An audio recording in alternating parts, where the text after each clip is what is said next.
I've always been morbidly fascinated by photographs that have disturbing backstories. And just the other day, I discovered these two photos that look objectively normal, but they just gave me this gut feeling that something was off. You know what I mean, right? And sure enough, the more that I learned about the story behind these photos, the more that I realized that my gut feeling was dead on.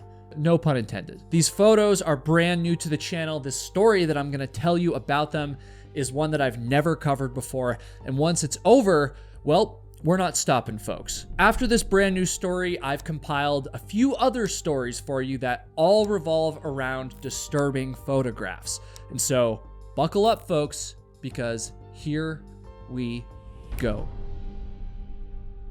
So right now, as you're watching this, there's a camera sitting in an evidence locker somewhere in Arizona. Its contents guard the final moments of Brandon Rumbaugh and Lisa Guerreri's lives, and also possibly the answer to who killed them, which remains unknown to this day. The photos on this camera were meant to be treasures from a weekend getaway, a weekend escape. But one image, the very last one on the roll, by the way, holds something else, something that's kept this particular case alive for almost 2 decades. And you really need to hear all of this story because at the very end of it, I'm gonna show you this mysterious photo that I just alluded to, and I'm actually gonna give you the chance to pause the video, stare at it, take it in, and see if you can figure out what the hell it shows. 20-year-old Brandon Rumbaugh and 19-year-old Lisa Guerreri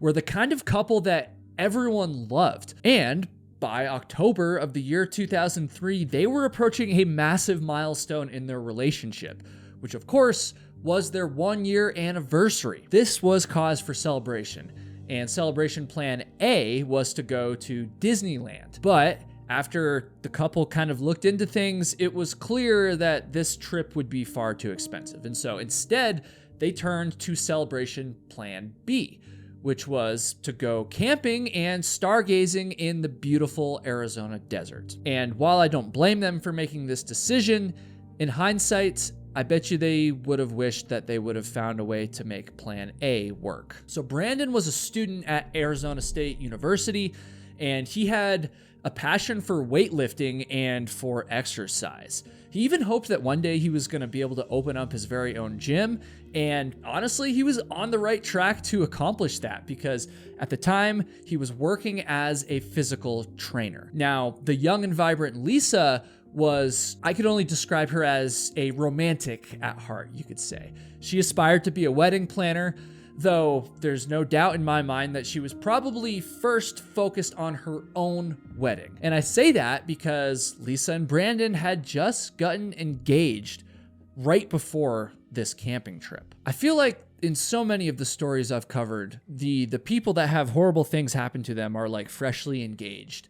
It's like always some young couple that's freshly engaged. I don't know. That's probably not true. But anyways, on Friday, October 17th, 2003, the couple actually borrowed Lisa's mother's pickup truck, which was this white Ford F-150.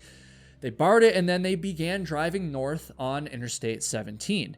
They drove for some time and they eventually stopped at a grocery store to buy a few supplies, and that included a disposable film camera. This was a special celebration after all. Their 1-year anniversary, and the couple wanted to document it. So they buy this camera, they buy their supplies, and then they continued driving before finally reaching the desolate exit for a place known as Bumblebee Road. Now, I haven't been here before, but from my understanding, I poked around on Google Maps a lot. This is the kind of exit that most people would just drive right by without even noticing it, right?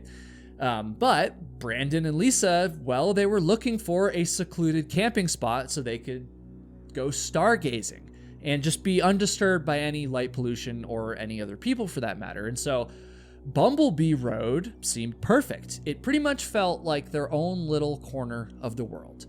And for at least a little while, it was. However, that would not be the case for very long.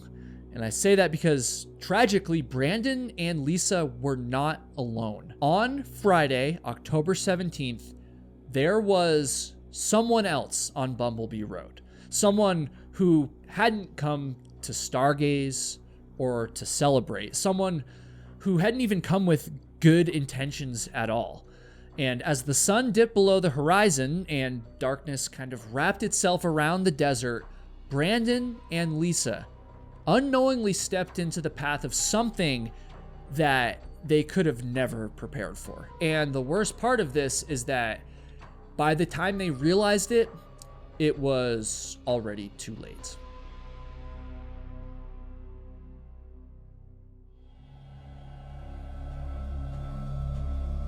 When the couple hadn't returned home from their camping trip the following day, Lisa's family and Brandon's friends began to worry. Now, the couple had told everyone that they were going camping, so it wasn't like a total mystery where they were, but they also hadn't specified like exactly where they were going to be setting up, right? And so Lisa's mother's instincts, her motherly instincts, kicked in, and she knew that something was wrong. Like, she felt this deep within her heart. And so she began kind of just calling around, trying to see if anyone had heard from Lisa or from Brandon, and nobody had. And so eventually, Lisa's mother would end up just straight up calling the police to report them missing, which is, of course, a call that no mother should ever have to make. And while she was scrambling around trying to figure out what had happened, Brandon's friends were also doing the same thing because Brandon hadn't shown up for work that day, which was not like him. And so his friends actually decided to basically take matters into their own hands. They got in the car and they drove from Mesa, Arizona, north all the way until they were like well north of Bumblebee even. They then began to meticulously search campsites along Interstate 17, kind of making their way back down south until finally, in one of the campsites, they noticed that white Ford F-150 pickup truck. They pulled up, and when they looked into the bed of the truck, they were met with a sight so horrifying, gut-wrenching, you could even say, that it would haunt them for the rest of their lives. I hate describing these things, but inside the bed of the truck, still zipped inside of their sleeping bags, were the lifeless bodies of Brandon and Lisa, both having been brutally gunned down in what should have been the safety of their own campsite. Their disposable camera, the one that had been purchased on the way to their campsite, was found laying about 100 feet away from the pickup truck. This scene that was meant for peace and celebration, well, it had become a crime scene that was now soaked in silence, tragedy, and, of course, blood. And yet, what made it even more chilling wasn't just what was there. Obviously, that was quite chilling, but also what wasn't there. I mean, there were no signs of a robbery. There was nothing of value that was stolen. The couple had a video camera, which was never found, and I believe the keys to the truck were never found as well. But, it clearly wasn't a robbery. Nothing was even really ransacked. There were no sign of like drugs or alcohol being used. Like, it wasn't a party gone wrong kind of thing. It was just very confusing. It was just two young lives taken without mercy. Both of them had been shot multiple times, and clearly this scene was not a mistake. It wasn't a hunting accident. Folks, this was cold-blooded murder, and whoever did it vanished without a trace. The police quickly got to work trying to figure out who had carried out such a brutal crime on the innocent couple, and one early lead that they found was that Brandon had allegedly gotten into an argument with an unknown man like a few days prior to him and Lisa's camping trip. This argument supposedly happened at Brandon's apartment, and police described this unidentified man as, quote, tall, husky, white, possibly 40 years old, and wearing a white t-shirt and blue jeans. It's pretty unclear to me what the argument was about. And to be honest, it's actually unclear to me if it ever had any real relevance in the case at all.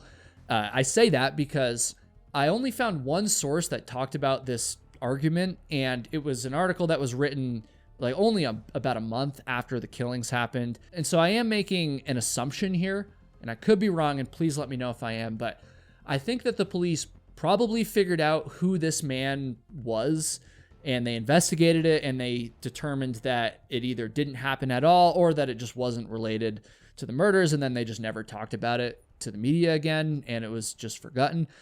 I don't know. Again, just my opinion, but it appears to me that this argument, which at first was a promising break in the case, well, it appears that it was simply just a false lead and not really any true evidence at all. But that does not mean that there wasn't any other evidence in the murder of Brandon and Lisa. In fact, there was actually one piece of evidence, one single item that could blow this case wide open. This piece of evidence is so potentially damning that even to this day, investigators believe that it might hold the key to solving Brandon and Lisa's murder once and for all. But the thing is, nobody knows exactly what this piece of evidence shows. It's essentially a mystery hidden in plain sight. And in just a moment, your very own eyes are going to get a chance to see it, and who knows, maybe solve it? Probably not. But anyways, I'm talking about the disposable camera that the police found on the ground near the pickup truck. Remember, this is the year 2003. I mean, there's no cell phone cameras yet. I mean, I don't remember much from that year because I was so young still. I was born in 1996, but my understanding is that even digital cameras weren't like terribly common at the time, at least among, you know, a young couple on a budget.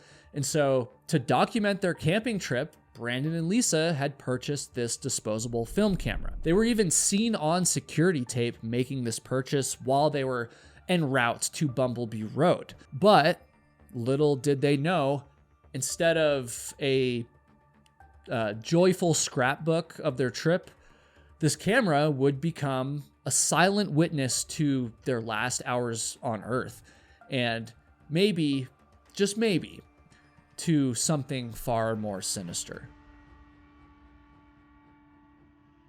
These are the last known photos of Brandon and Lisa, found on that very disposable camera. And though their faces are smiling and they look genuinely happy, these photos are still incredibly disturbing, because shortly after they were taken, something awful, something violent happened. This is really chilling to think about, but it's even possible that whoever killed Brandon and Lisa was already in the area, not visible in the photo, but still lurking somewhere in the background when these photos were taken. And folks, once again, those were not the only photos on the roll of film. Investigators also revealed a third image, and it's this one that you're about to see in just a second, that the police maintain could be the key in solving these murders. However, once again, it's entirely unclear what this photograph shows. I've looked at it so much and I still have no idea what to make of it. And so I'm going to show it to you, and I want you to pause the video and just take some time to look it over. And then you can comment what you think it shows. And then I'm going to tell you something that will probably break your heart and make your blood boil at the very same time. Okay, so here is that third photo found on Brandon and Lisa's camera. Look at it, soak it in, and tell me what you think this photo is depicting. Investigators believe that if they can figure out where this photo was taken and exactly what it shows, or even who took it, that if they can figure that stuff out, it could provide a massive break in the case. It's been almost 22 years since these murders happened. And what's especially tragic about this case is that it appears that other than the photo, investigators truly have no leads on who killed Brandon and Lisa. And even sadder is that other than a few local news articles here and there over the years, nobody really seems to be talking about this case. I mean, yeah, there's a few podcast episodes on it, but it really hasn't gotten very much attention. And I don't know. I feel like it deserves more, frankly, because maybe that will help solve it. And so I wanted to bring it to your attention. And before we go into our next story and talk about more disturbing photos for that matter, I do want to leave you with an absolutely gut-wrenching quote from Lisa's mother. She was quoted in an Arizona Central article saying, "There's no reason why these two kids that were loved by so many should be where they are. These kids are no longer breathing. They're in the ground somewhere.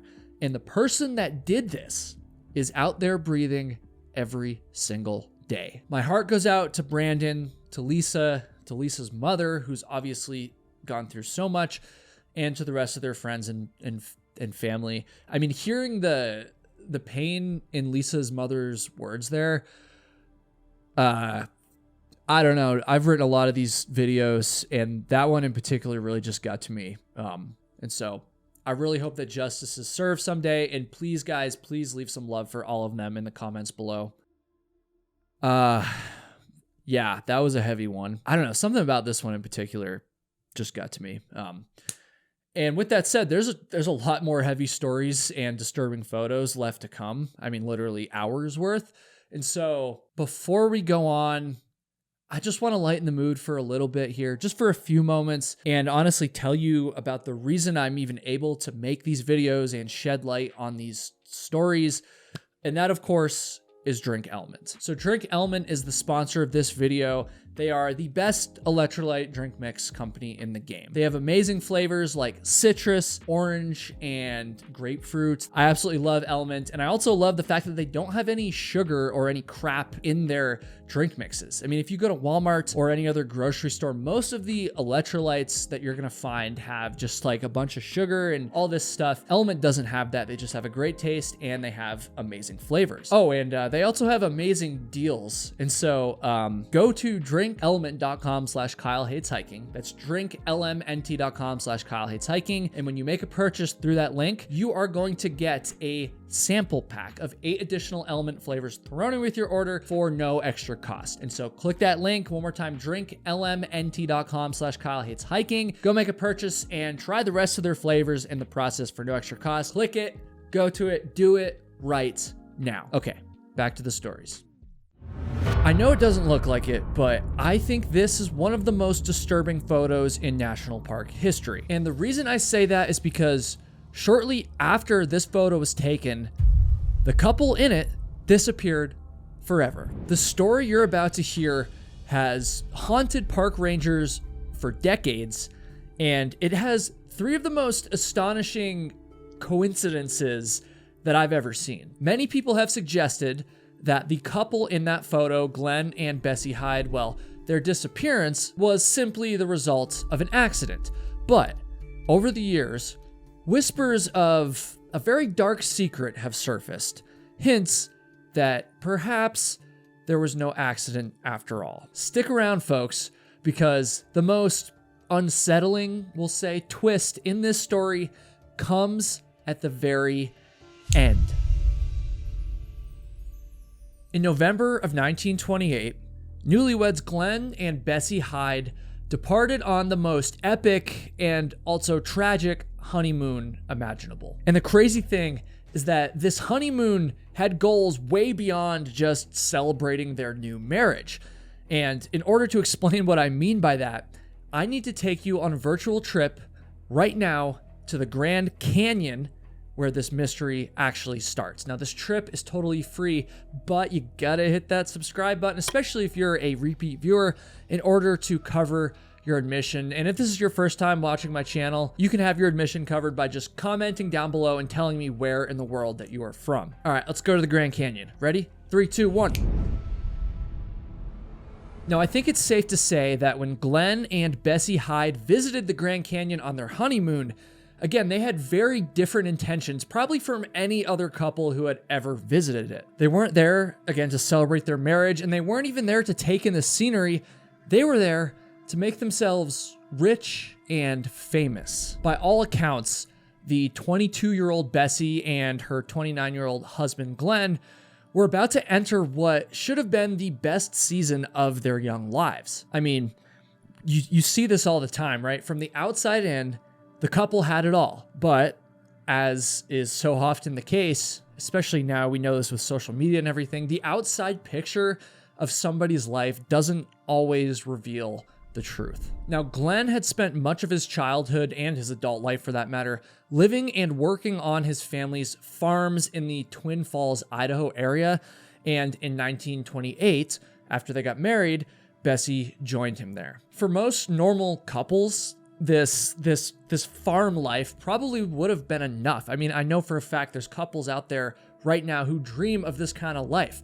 But the thing is, Glenn and Bessie were not a normal couple. They had what I can only describe as this thirst for adventure that just couldn't be satisfied by working on a small farm. And thus, right after they got married, Glenn got to work formulating a insane plan, we'll say, that would bring the couple the adventure that they so desperately desired, and also make them rich and famous in the process. So back to Glenn's really ambitious, crazy plan that I told you about before the ad there. So his plan was to turn the new couple's honeymoon into a record-breaking feat that would allow them to leave their boring farm life behind forever. Sounds great on paper, right? Well, there is just one problem with this plan, and that is that it was going to be much more dangerous than Glenn had ever imagined. So Glenn convinced Bessie that the couple should spend their honeymoon traveling down the Green and Colorado rivers in this homemade 20-foot wooden boat that Glenn had made. And this idea, this plan, came with two important goals. Goal number one was to beat the speed record for this particular route. And goal number two was to make Bessie the very first woman in history to successfully navigate the treacherous waters through the Grand Canyon. Now, it's important to understand that by the year 1928, the public had become mesmerized by these stories of daring outdoor adventurers who were pushing the boundaries of human potential to new heights. Think people like, I don't know, George Mallory and Andrew Irvine, who just 4 years prior had disappeared while attempting to summit Mount Everest for the very first time. And just 1 year earlier, Charles Lindbergh had made history by successfully completing the first transatlantic flight. I'm telling you, the public was just craving these new records, these new stories when it came to the outdoors and these things. And so Glenn Hyde had this vision of him and Bessie breaking those two records I told you about earlier in the Grand Canyon, and then returning home to wild media attention, speech invitations, and enough opportunities to kind of cash in on their records, to make money from them, that the couple would never need to spend another day working on the farm ever again. I told you there was a problem with it, and I need to get into that now. I told you it was dangerous, and in case you don't believe me, I need to note that while Glenn did have a lot of experience on the river, he had completed a couple different multi-day river trips before. He had built boats, things like that. Well, his wife, Bessie, she had zero boating experience. None. Absolutely nothing whatsoever. She had never navigated violent rapids like the ones that the couple would see every single day on this trip. And as if that's not bad enough, it's been rumored that perhaps Bessie wasn't even really as into this idea as her husband was. That's not confirmed, but it has been suggested that Glenn was really the one pushing this, and Bessie kind of just went along with it. Now, I don't know if that means she didn't want to go at all, and she clearly was very capable, but I don't know. Regardless of that, on October 20th, the Hydes' journey began when they left the town of Green River, Utah. They pushed off into the river, with their homemade boat, and they began floating away from civilization with nothing except for their ambition and the promise of uncharted waters ahead. They dreamed of re-emerging weeks later back into civilization, not as ordinary explorers, but as icons with newfound fame and wealth beyond their wildest aspirations. And in a very ironic twist of fate, this trip would actually end up making the Hydes famous. That fame would just come for all the wrong reasons.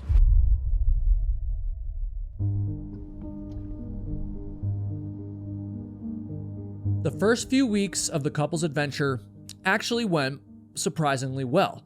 I mean, sure, they had, each been thrown out of the boat over the course of a few different incidences on the rapids. Oh, and another riverman had compared their homemade boat to a coffin. Oh yeah, and they made the decision to not take any life jackets with them. But, despite all of that stuff, I do have to give them some credit, because by November 8th, they had traveled a pretty considerable distance and were basically knocking on the front door of the Grand Canyon. But before they entered the Grand Canyon, Glenn and Bessie made a very brief stop into the outpost of Lee's Ferry.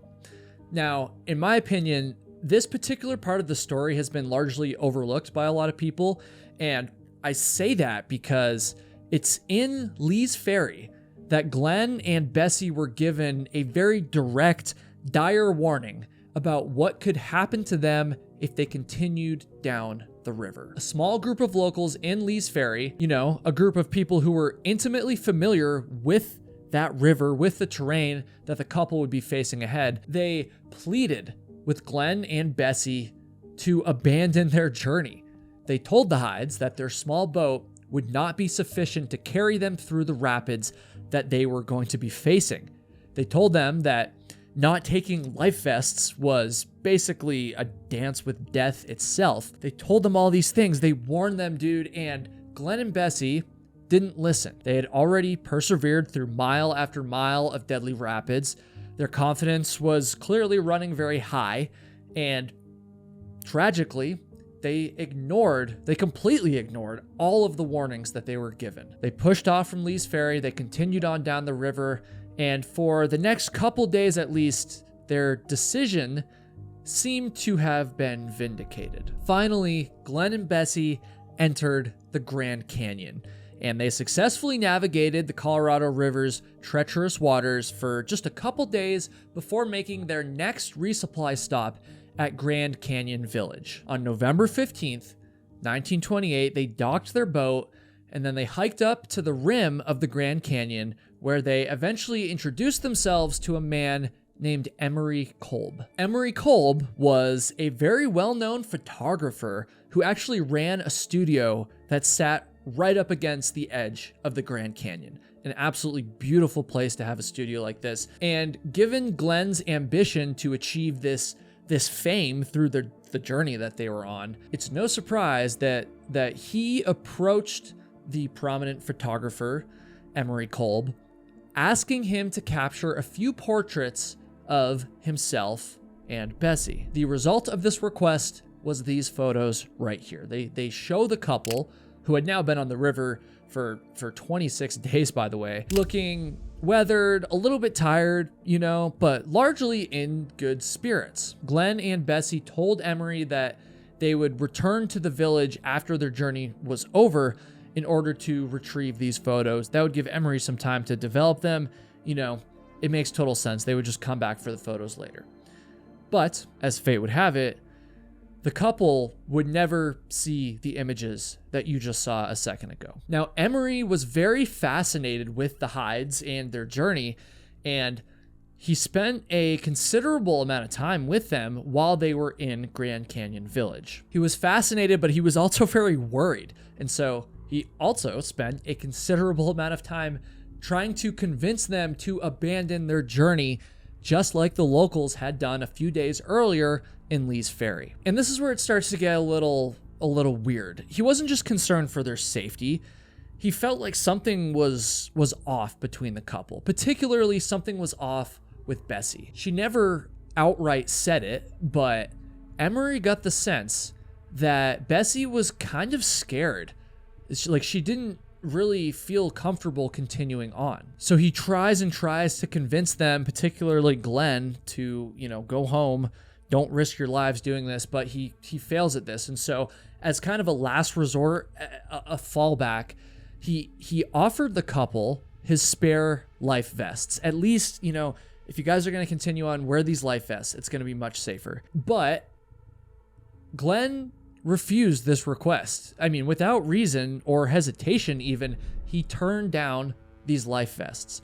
And his reasoning for this remains a mystery to this day, as far as I'm aware. But folks, it gets even weirder, because just as the couple were preparing to hike back down into the canyon, back down to their boat, Emery's daughter kind of came up to the group, and apparently she caught Bessie's attention. The little girl, who was neatly dressed and she was just pristine, she was clean, well, she stood in very sharp contrast to the Hydes, who were obviously, you know, almost 30 days into this trip through the wilderness. They were rugged and weathered, you know, almost a month of living out in the wild like this. You know, you get this clean girl, you get this dirty pair of adventurers.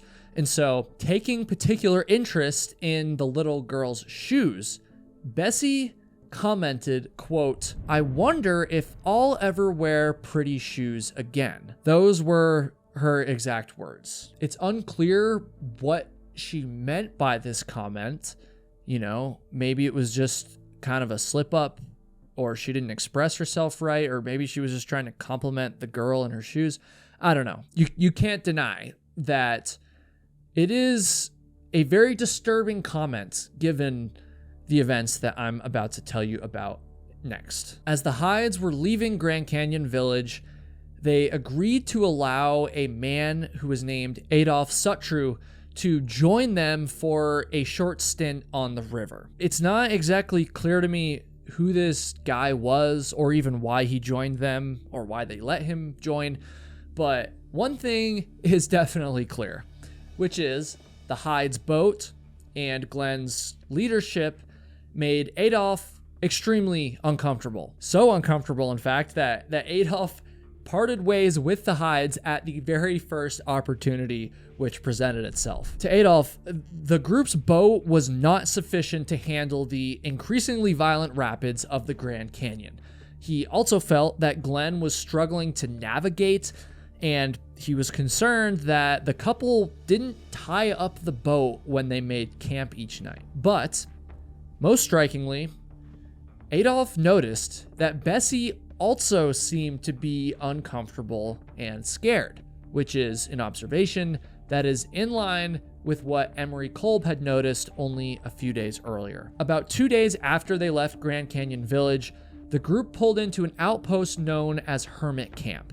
And when they did this, Adolph got the hell off of their boat. They all ate lunch with a few of the locals there, and then Adolph took this photo of Glenn and Bessie. As I'm sure you remember, this is the same photo that I showed at the beginning of the video, because this is the last photo ever taken of Glenn and Bessie Hyde. Unlike the photos that were taken by Emery Kolb just a few days earlier, in this photo, the couple looks extremely tired and extremely worn out. Glenn looks cold and emotionless, his expression as rigid as stone, while Bessie's eyes tell a very different story. They're wide, they're pleading, almost as if she was silently screaming for help. After this photo was taken, the couple went back to their boat, they launched into the Colorado River once again, and then they vanished forever. The date was November 18th, 1928. Multiple weeks went by before anybody realized that the Hydes were missing. And this makes sense. You know, they had been traveling in the backcountry after all, and it's not like back then they had cell phones or satellite messengers to stay in touch with people. And so it wasn't abnormal for them to go long periods of time without checking in with anybody. But by the first week of December, it was very clear that something had gone wrong, that the couple was in fact missing, and that's when a formal search was launched. This search was unsuccessful for almost 2 weeks, but then, on December 19th, a search plane that was flying high over the Grand Canyon noticed something very, very important. At the end of the canyon, this plane's pilot spotted an empty boat that was snagged on some rocks, completely standstill, right there in the middle of the Colorado River. Due to the remoteness of this area, it wouldn't be until a few days later, around Christmas Eve, that the boat was finally reached, via the river. And its state of discovery only deepened the mystery of what the hell had happened to Glenn and Bessie. You see, the boat was still floating, and it was completely undamaged. There was a little bit of water in the bottom of it, but it was far from capsized. And this stood in very stark contrast to the assumption that the couple had wrecked their boat and died/disappeared as a result. It was very strange that the boat was still in working condition when it was found. And even more strange was the fact that the couple's gear and all of their belongings, well, it was all in order. Everything was strapped down inside the boat.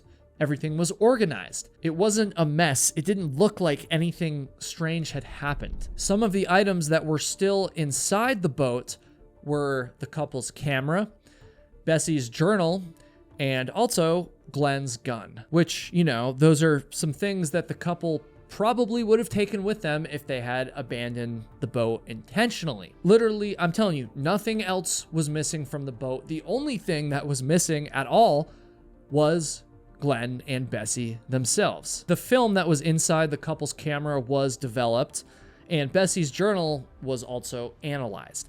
And these two things revealed that the couple were alive and well as late as November 30th, which was day 42 of their trip. But after that date, there were no more journal entries and there were no more photos taken. And folks, to this day, no confirmed trace of either Glenn or Bessie has ever been found.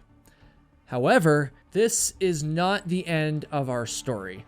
Things are about to get a lot weirder and frankly a little bit disturbing as we discuss the potential theories about what happened to them. So the most obvious and the prevailing explanation for their disappearance is that Glenn and Bessie had an accident and then they died on the river. Now again, it's strange that their boat was in the condition it was when it was found, and that kind of contradicts this theory. But then again, there are some people out there that have suggested that maybe they were forced to abandon their boat, or maybe it floated away from their campsite one night because they didn't tie it up, and then the couple tried to hike their way out, hike their way back to safety, and then died in the process of doing that. And I'll be honest with you, all that stuff is very plausible, but there have been 3 extremely bizarre twists in this story over the past multiple decades. And these twists have taken this mystery to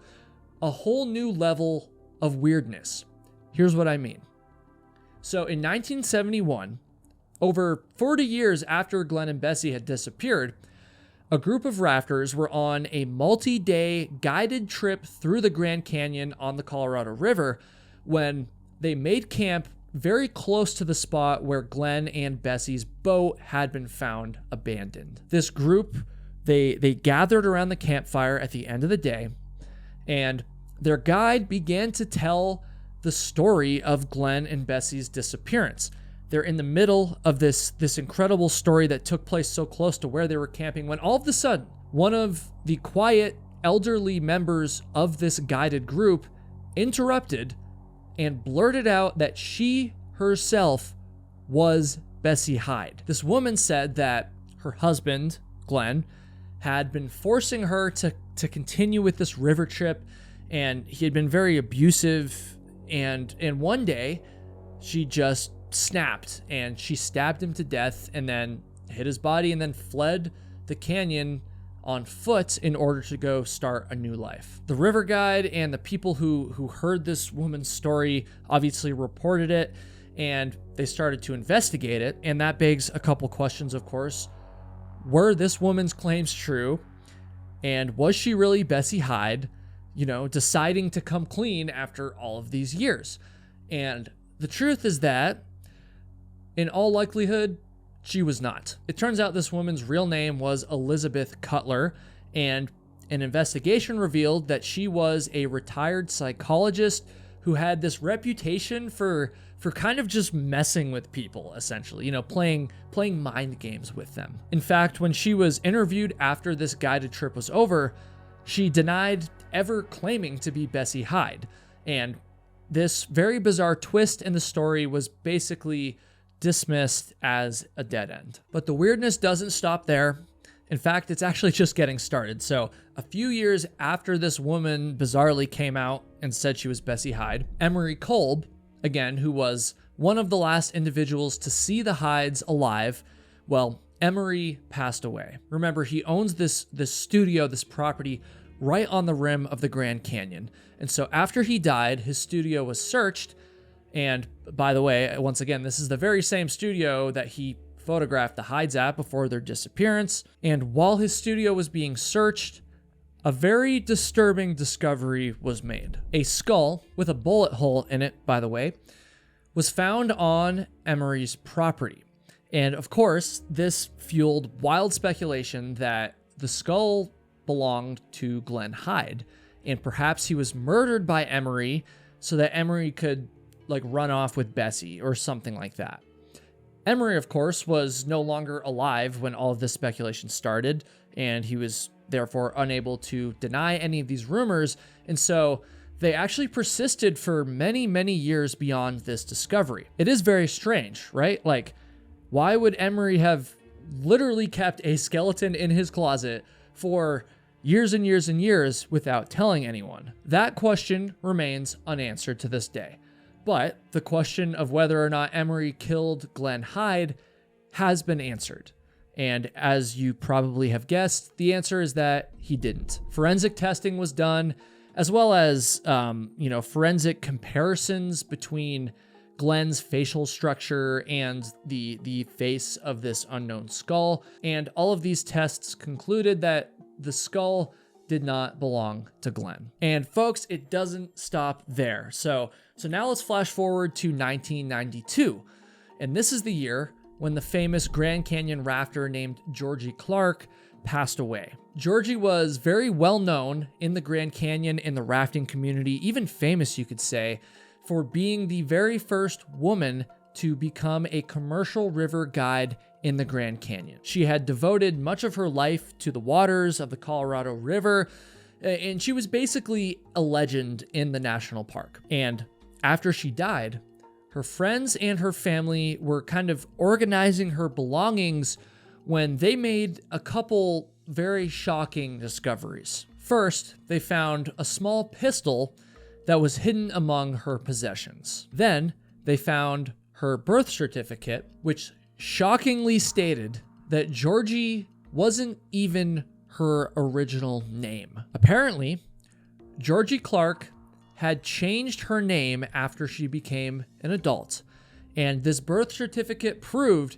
that her original name was Bessie DeRoss. If her original name was Bessie, why would she have changed it? It's a very interesting question, and this isn't the end of it either, because in what I find to be the most shocking twist probably in this entire story, Georgie's friends and her family found among her possessions the marriage certificate for Glenn and Bessie Hyde. You heard that right.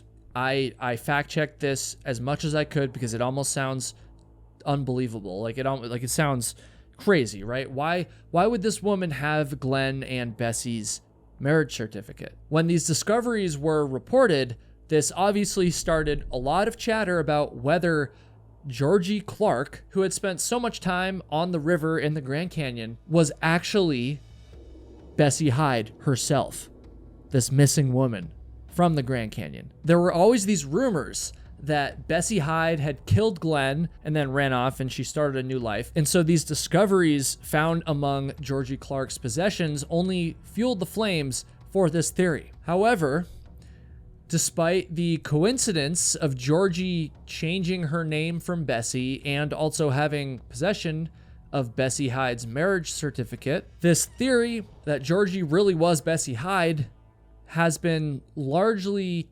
discredited. Once again, Georgie Clark was very famous.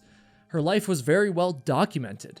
And though she did bear a resemblance to Bessie Hyde, historians have made detailed comparisons between their appearances and concluded that they're not the same person. Of course, that still doesn't really explain why Georgie Clark had possession of the marriage certificate, but it's likely that she got it over the years just through her connections within the Grand Canyon rafting community. But still, it's very, very strange, even a little bit unsettling, isn't it? Chances are that Glenn and Bessie died in an accident on the river and were just never found. But given all of these coincidences over the years, I don't know, they just give me this gut feeling that there's got to be something more to this story that we don't know about. So I don't know, do you agree with that? Like, let me know what you think about this entire story. Oh, and don't forget to subscribe if you enjoyed the video. And I hope that all of you now understand why I think that this is one of the most interesting, disturbing, insert adjective here, mysteries in national park history. This one just really, really leaves me scratching my head. Shortly after this photo was taken, these two men vanished, along with the answer to $1 million question that has haunted the world ever since. Those men were about to make their final push to Mount Everest's summit, aiming to be the very first people in history to reach the top, to reach the highest mountain in the world. But over 100 years after that photo was taken, we still don't know if they did it. We still don't know the truth. And the most disturbing part is that there's a very real possibility that somebody out there wants to keep it that way. You see, this isn't just a story about a mountain.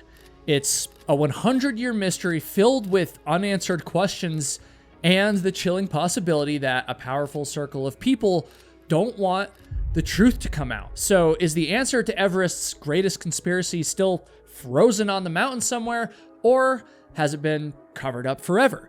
Folks, those are the questions that I'm going to be tackling in this video. Oh, and by the end of the video, you're also going to see some brand new evidence of how right now we're closer than ever to uncovering the truth. So this mystery starts all the way back in 1924. So I invite you to come along with me right now on a time travel trip. And this trip is totally free, but you must hit that subscribe button to cover your admission, especially if you're a repeat viewer. I happen to know that there's a ton of you out there that watch a lot of my videos, but you haven't subscribed yet. And so if that is you, please subscribe and help us get to our very ambitious goal of reaching 1 million subscribers this year, which is crazy. We'll see if we can do that. But anyways, let's go back to 1924. Are you ready? Here we go. 3, 2, 1.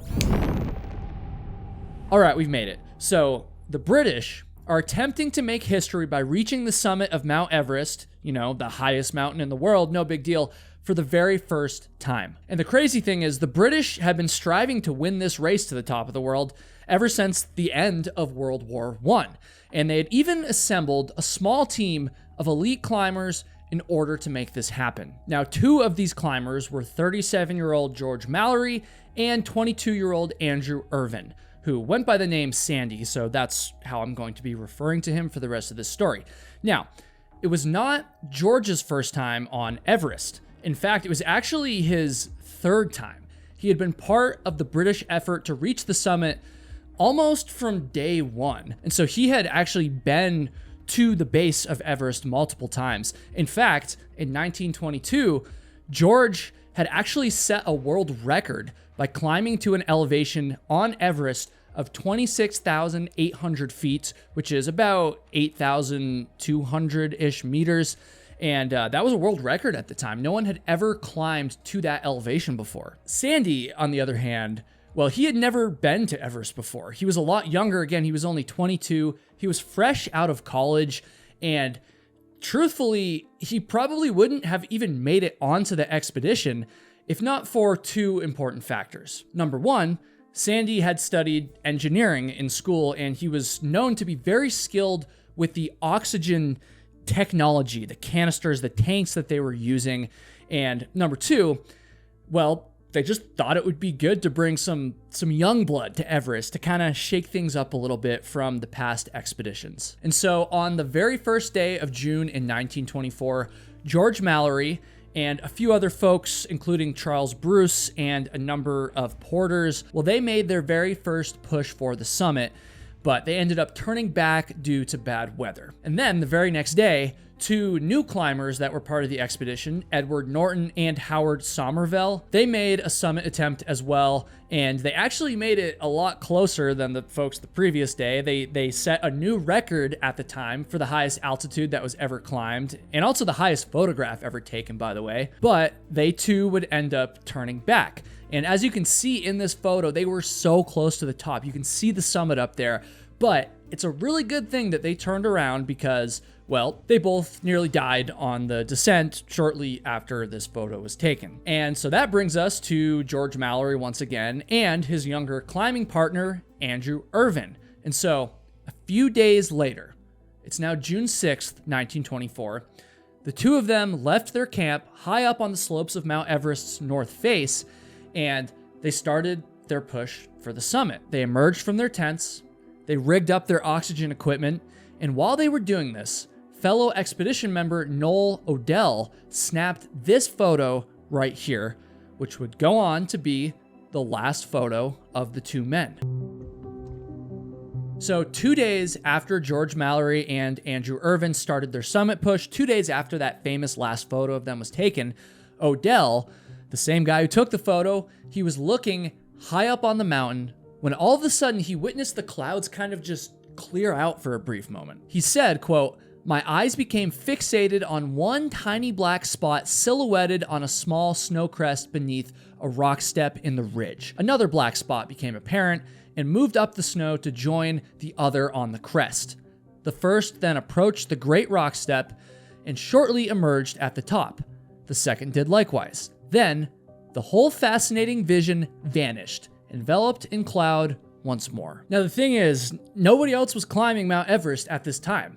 And so the two black dots that Odell saw had to have been George and Sandy. And the exact location on Everest's ridge where Odell saw them is still kind of debated, whether it was like the first step or the second step or the third step. Like, they don't really know exactly where they were on the mountain. But it is largely accepted that this incident was the last time that the two men were ever seen alive. After the clouds closed off this sighting, just as Odell described, George and Sandy vanished into the mountain, which of course turns their fate into a mystery that people still talk about to this day. But this is way different than a normal missing persons case, because not only did their disappearance create the mystery of what happened to them, but it also created, I hate to say it, but an even juicier mystery at the same time. And that mystery, of course, is whether or not George and Sandy died before or after reaching the summit of Mount Everest. Because if they died after they summited, they would have made history. I mean, Britain would have made history. George and Sandy would have been the very first men to reach the highest point on Earth. By the time that the rest of the 1924 expedition returned back to Britain, the mountaineering community and also governments across the world were already busy trying to figure out what the hell had happened. They needed to figure out if the two men had reached the summit. Again, this is almost like being the first one to reach the moon. You know, it's a massive deal. It's a symbol of national pride. Everyone wanted to know if they had made it or not. Now, there were two main pieces of physical evidence that could potentially prove if they had reached the summit. And this evidence could potentially prove it despite George and Sandy's presumed deaths. Now, that first piece of evidence was actually a small photograph of George's wife, Ruth, which he carried with him on this final summit push. George had vowed to leave this photo of his wife on the summit of Mount Everest. And so, presumably, if the next person that reached the summit found the photo on top of the mountain, then obviously at least George and probably Sandy too had made history. They had been the first people to reach the summit, and then they died and disappeared on their way back down the mountain. Or, on the contrary, if George Mallory's body was found and the photo was still in his pocket, then that would suggest that he hadn't reached the summit, hadn't had the opportunity to leave the photo there, and he had died while either still climbing the mountain or after turning around and abandoning the summit push. So that's obviously a pretty important piece of evidence. But at the same time, we're talking about a small paper photo surviving in the harshest environment on Earth, up in the death zone of Mount Everest. I mean, even if George had made it to the summit, left the photo there, it could have easily blown away or disintegrated or gotten buried. And so it is kind of naive to say that the entire mystery of who summited Everest first rests on this one photo alone. But thankfully, there is another potential piece of evidence that could solve this mystery, and this one is much more reliable, in my opinion. This piece of evidence is a Kodak vest pocket camera that the two climbers were known to have carried on that summit push. I mean, right from the moment that George and Sandy first disappeared, everyone who had followed their story knew that this camera had the potential to literally rewrite human history forever. If the camera was found and its film was developed, which might sound crazy, but there's actually been technicians that work for Kodak who believe that it might actually be possible to develop that film if it's ever found. Anyways, if that film is developed and it showed images of Sandy and George standing on the summit, then, I mean, that would be massive, right? It would obviously prove that they made it and were the first humans to ever do so. Or on the contrary, if the film was developed and it didn't show the men on the summit, that might suggest that they didn't make it to the summit, or at the very least, it would shed some light on their timeline and could provide crucial details about their movements that day that could help bring us an answer to this mystery at some point down the line. And so now that I've kind of laid it all out there for you, I hope you understand how important this camera is. In fact, I would even go as far as to say that finding the camera was just as, if not more important than actually finding the bodies of George and Sandy themselves. And yet, despite the importance of the camera, it was never found.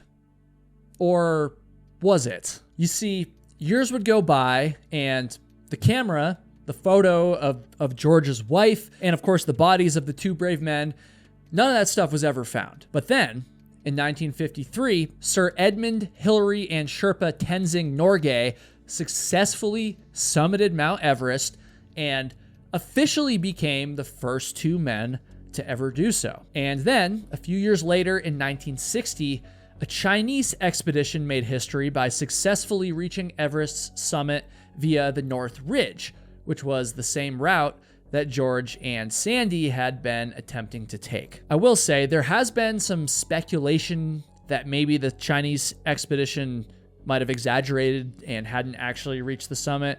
I don't really know much about that. And so regardless, both that Chinese expedition and the expedition of Sir Edmund Hillary, they made headlines around the world. They were massive, massive deals. But while the world was celebrating these new human feats of achievement, these new records, many people inside the mountaineering community knew that they might not have actually been records at all. Because if George and Sandy had summited successfully years earlier, then both Sir Edmund Hillary and the Chinese's records would have been broken, 30 plus years in the past. And so the only way to solve this mystery once and for all was to find the bodies of George Mallory and Sandy Irvine, and then, even more importantly, find their camera. In 1933, an ice axe that is suspected to have belonged to Sandy was found high up on Everest.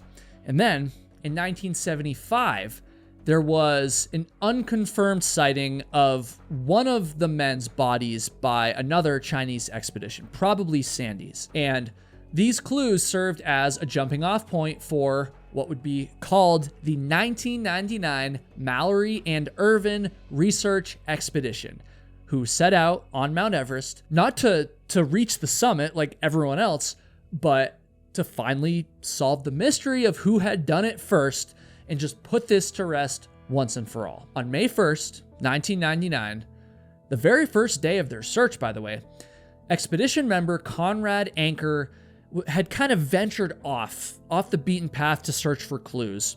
And when he did this, he noticed a very distinct patch of white kind of sticking out from the ground. Now, it's important to understand that there's a lot of bodies on Mount Everest, and so Conrad had already passed multiple dead Everest climbers on this particular day. And all of these bodies were wearing clothing that was way too modern looking to be George or Sandy. I mean, again, George and Sandy disappeared in 1924. It's not like they would have been wearing North Face clothing in 1924. And so something about this white patch caught Conrad's attention. It looked different.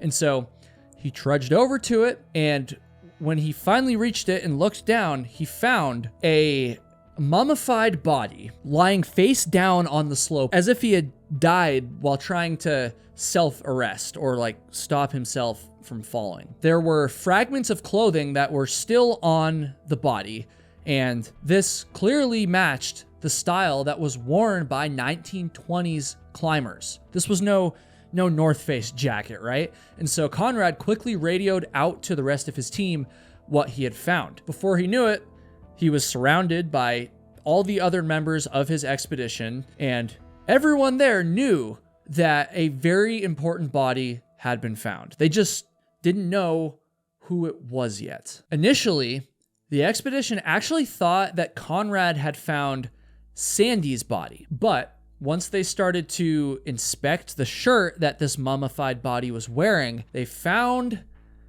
a label that said George Mallory. 75 years after George Mallory had vanished on Mount Everest, all of a sudden, he had been found. This was a massive, massive deal, and the discovery of George's body dropped like a bombshell within the mountaineering community. Actually, that's kind of an understatement. This was like front page news across the world. It wasn't just mountaineers that cared about this. It was a potential break in this mystery that had persisted for so many years. And while the discovery of the body did bring many new clues to light, it also raised an incredible amount of new questions. And I hate to say it, but it basically only deepened the mystery of whether or not George and Sandy had reached the summit. Now, on his person, George was found to be carrying a pair of goggles in his pocket, which means he was probably climbing at night when he fell or whatever happened. He was also carrying an altimeter, a knife, and a few handwritten letters. But noticeably absent were two very important items. Perhaps the only two items that could truly put this mystery to rest, which would, of course, be the photo of George's wife and the Kodak vest pocket camera. George didn't have the photo of his wife on his body. And of course, this was a massive deal because, well, he was going to leave it on the summit. And so if he didn't have it on him when he died, this hints at the possibility that he really did reach the summit and he left the photo there. That's why it wasn't with him when he died. However, this photo, to my knowledge anyways, has never been found. And so it's definitely intriguing, and it's definitely some sort of evidence, but it's far from proof that he actually reached the summit. And of course, this raises the question, where the hell is the camera then? Oh, and also, where the hell is Sandy's body? George's body was found with some rope tied around like his waist, and so it's actually speculated, not proven, but speculated that Sandy and George might have been tied together and taken some sort of fall. And so, in theory, Sandy's body could be somewhere close. But then again, it's also been years and years and years with melting ice and refreezing and, avalanches and stuff. So really his body could be anywhere. In the years that followed this 1999 expedition that found George's body, multiple new expeditions to try to find Sandy and the camera were made, but they all came up short.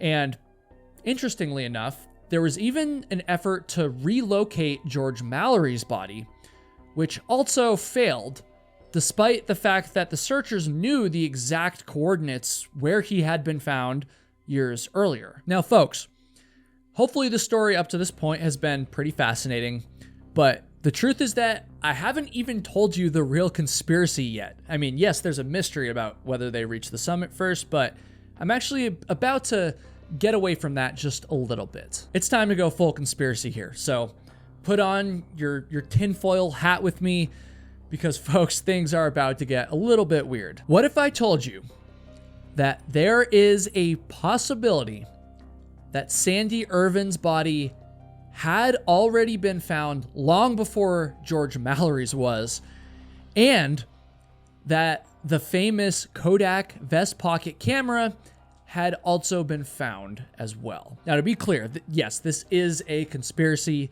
so this is not proven fact, it's just speculation.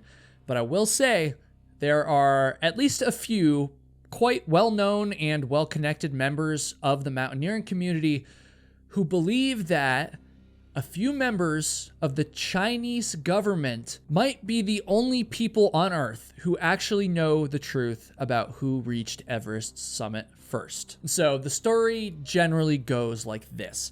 In 1975, that Chinese expedition that I told you about earlier were up on Everest, and they stumbled upon the remains of an English climber.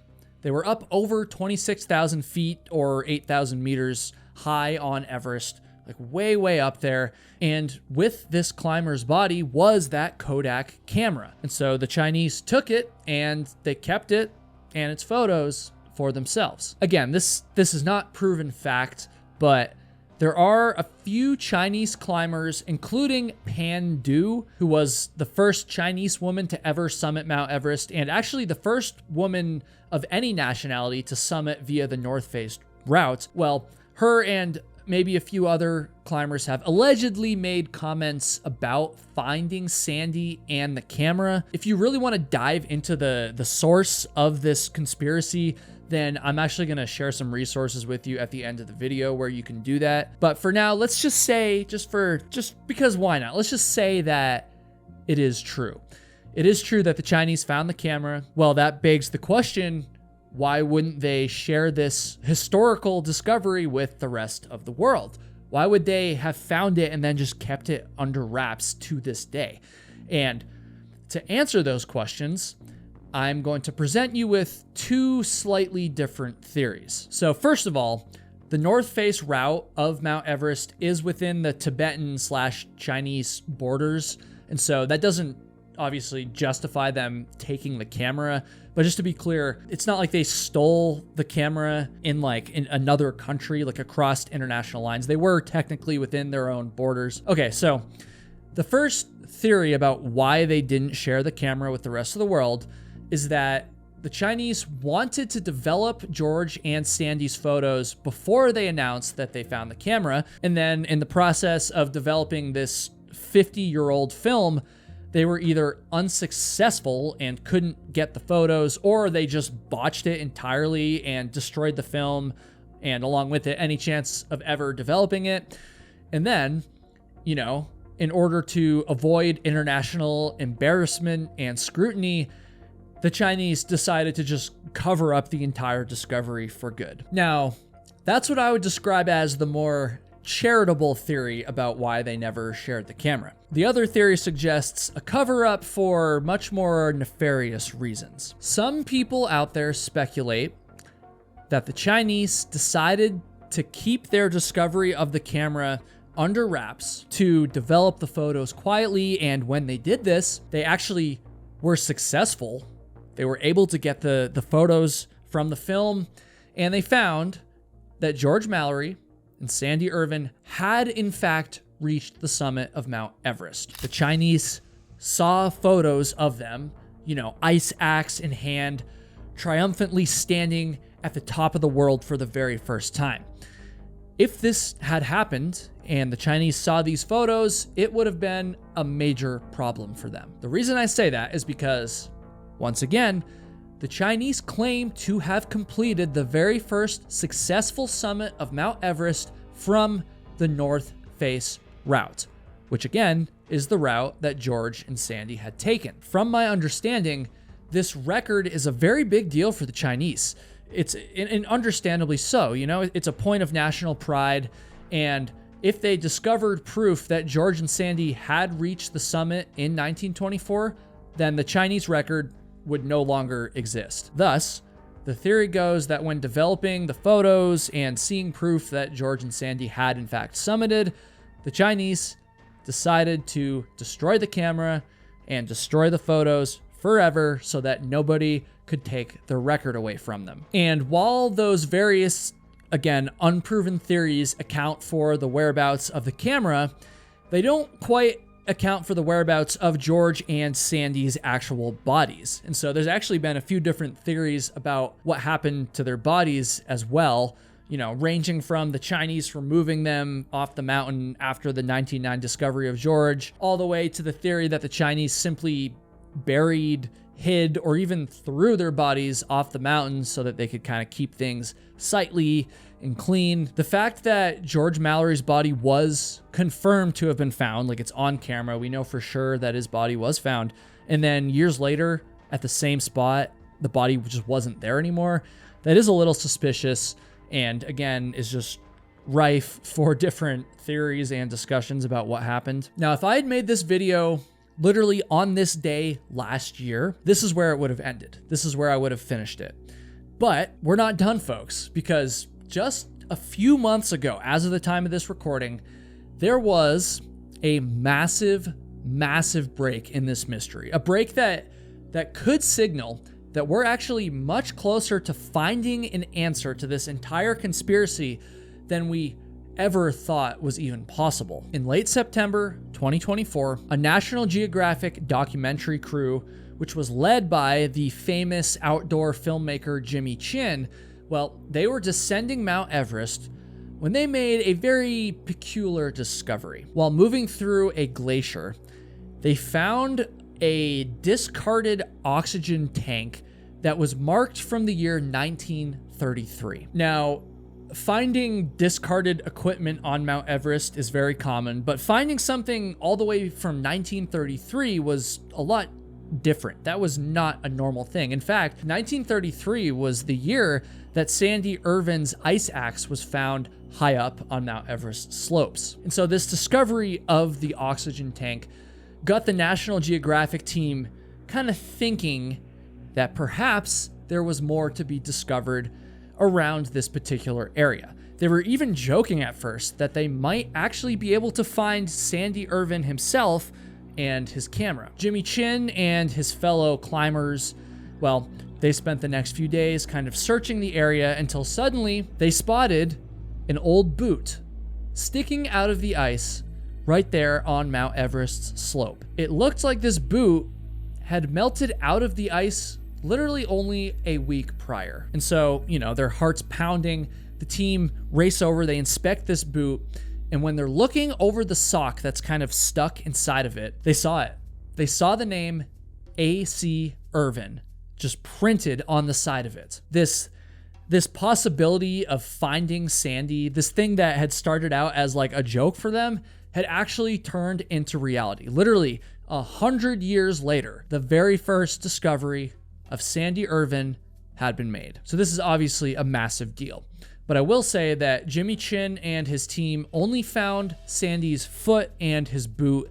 They didn't find the rest of his body, and they definitely didn't find that famous camera. However, if even just a small part of Sandy was found, I think the chances that the rest of him are much higher than we ever thought possible. And of course, that also means the chances of the camera being found have gone way up as well. And perhaps the final answer to this mystery, this conspiracy that has plagued Mount Everest for a century, maybe this answer is within reach. This discovery means that we might, relatively soon know if George and Sandy were the first people to reach the summit of Mount Everest, and we might also have definitive proof that this conspiracy theory about the Chinese finding the camera is not true. Or maybe we're going to find out the exact opposite.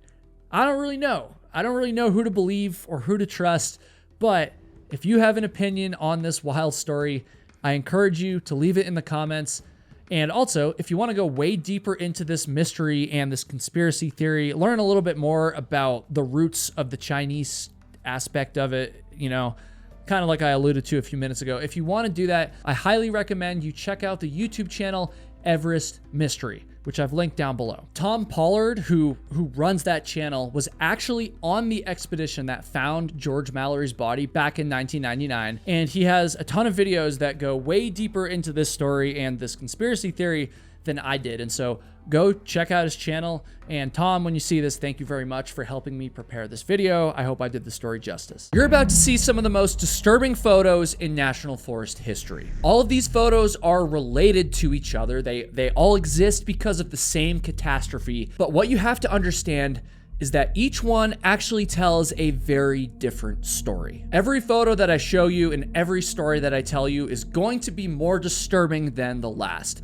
So be warned, especially because the last photo that I'm gonna show you is probably going to be burned into your brain forever, which I understand is a very bold statement, but by the time you've reached the end of this video, you're gonna understand exactly what I mean when I call this the biggest disaster in National Forest history. I'm gonna start off by introducing you to a man named Harry Truman. And no, I'm not talking about the US president. I'm talking about this man right here. I want you to take a good hard look at this photo because, as it would turn out, this photo would be one of Harry Truman's last. Oh, and the creepiest part is that the thing that took Harry's life is actually right there in the photo with him. Can you see it?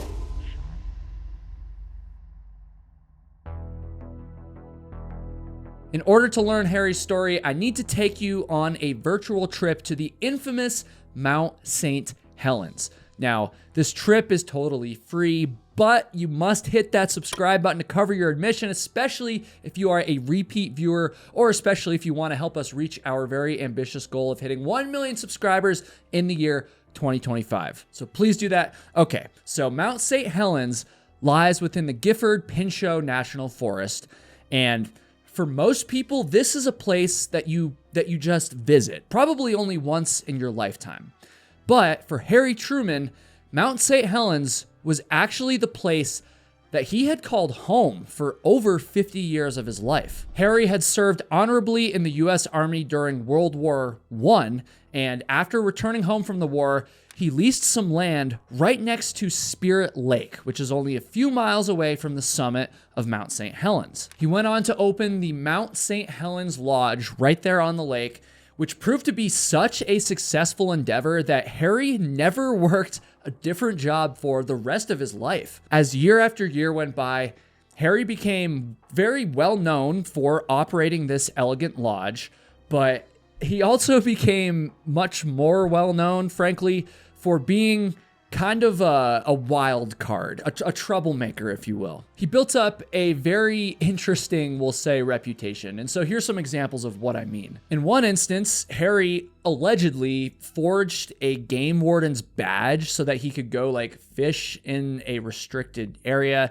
And then in another instance, he, again, allegedly fed a Forest Service ranger a bunch of booze, got him hammered drunk, so much so that he basically let his guard down and allowed Harry to illegally burn a pile of brush on his property. And then in 1953, Supreme Court Justice, you heard that right, William O. Douglas, wanted to go stay at Harry's lodge, but for whatever reason, Harry dismissed him as, quote, an old coot, and then lied to the justice, telling him that the lodge was full. Harry didn't realize who Justice Douglas was. I don't know why, he just basically told him to F off, but as soon as Harry realized that he had basically just given the middle finger to a Supreme Court justice, he changed his mind and he chased Justice Douglas down and successfully convinced him to return to the lodge. Now, those examples that I just gave you might kind of make Harry sound like a bit of an asshole, to be honest. I'm just gonna say it, but it's important to note that despite Harry's antics and his erratic behavior,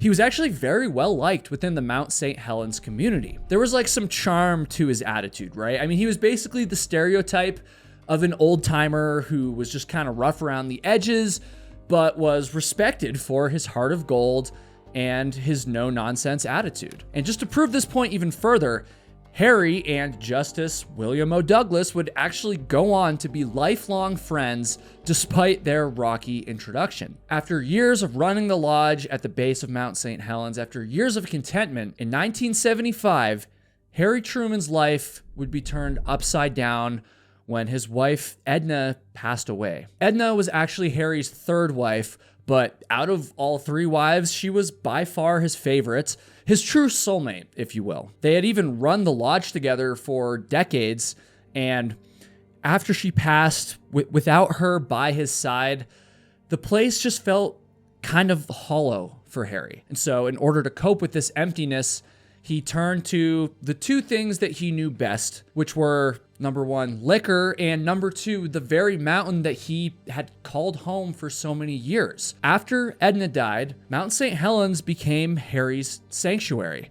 The one place that still felt the same. Harry was now in his late 70s, and without his wife around, it seems that he had actually lost a lot of his motivation. Harry had a whopping 16 cats on the property with him, and after his wife died, the once world-class lodge began to routinely, this is pretty nasty, routinely stink of cat urine, apparently. Locals began to avoid Harry because of his, increasingly hostile attitude towards everyone, and just to be totally honest, he was quickly fading into obscurity, and he probably would have been all but forgotten if not for one massive event that happened in the spring of 1980. Some of you probably already know this, but for those that don't, Mount St. Helens, the mountain that Harry's lodge was right next to, well, it's not just a normal mountain, it's an active volcano. At least it was in 1980.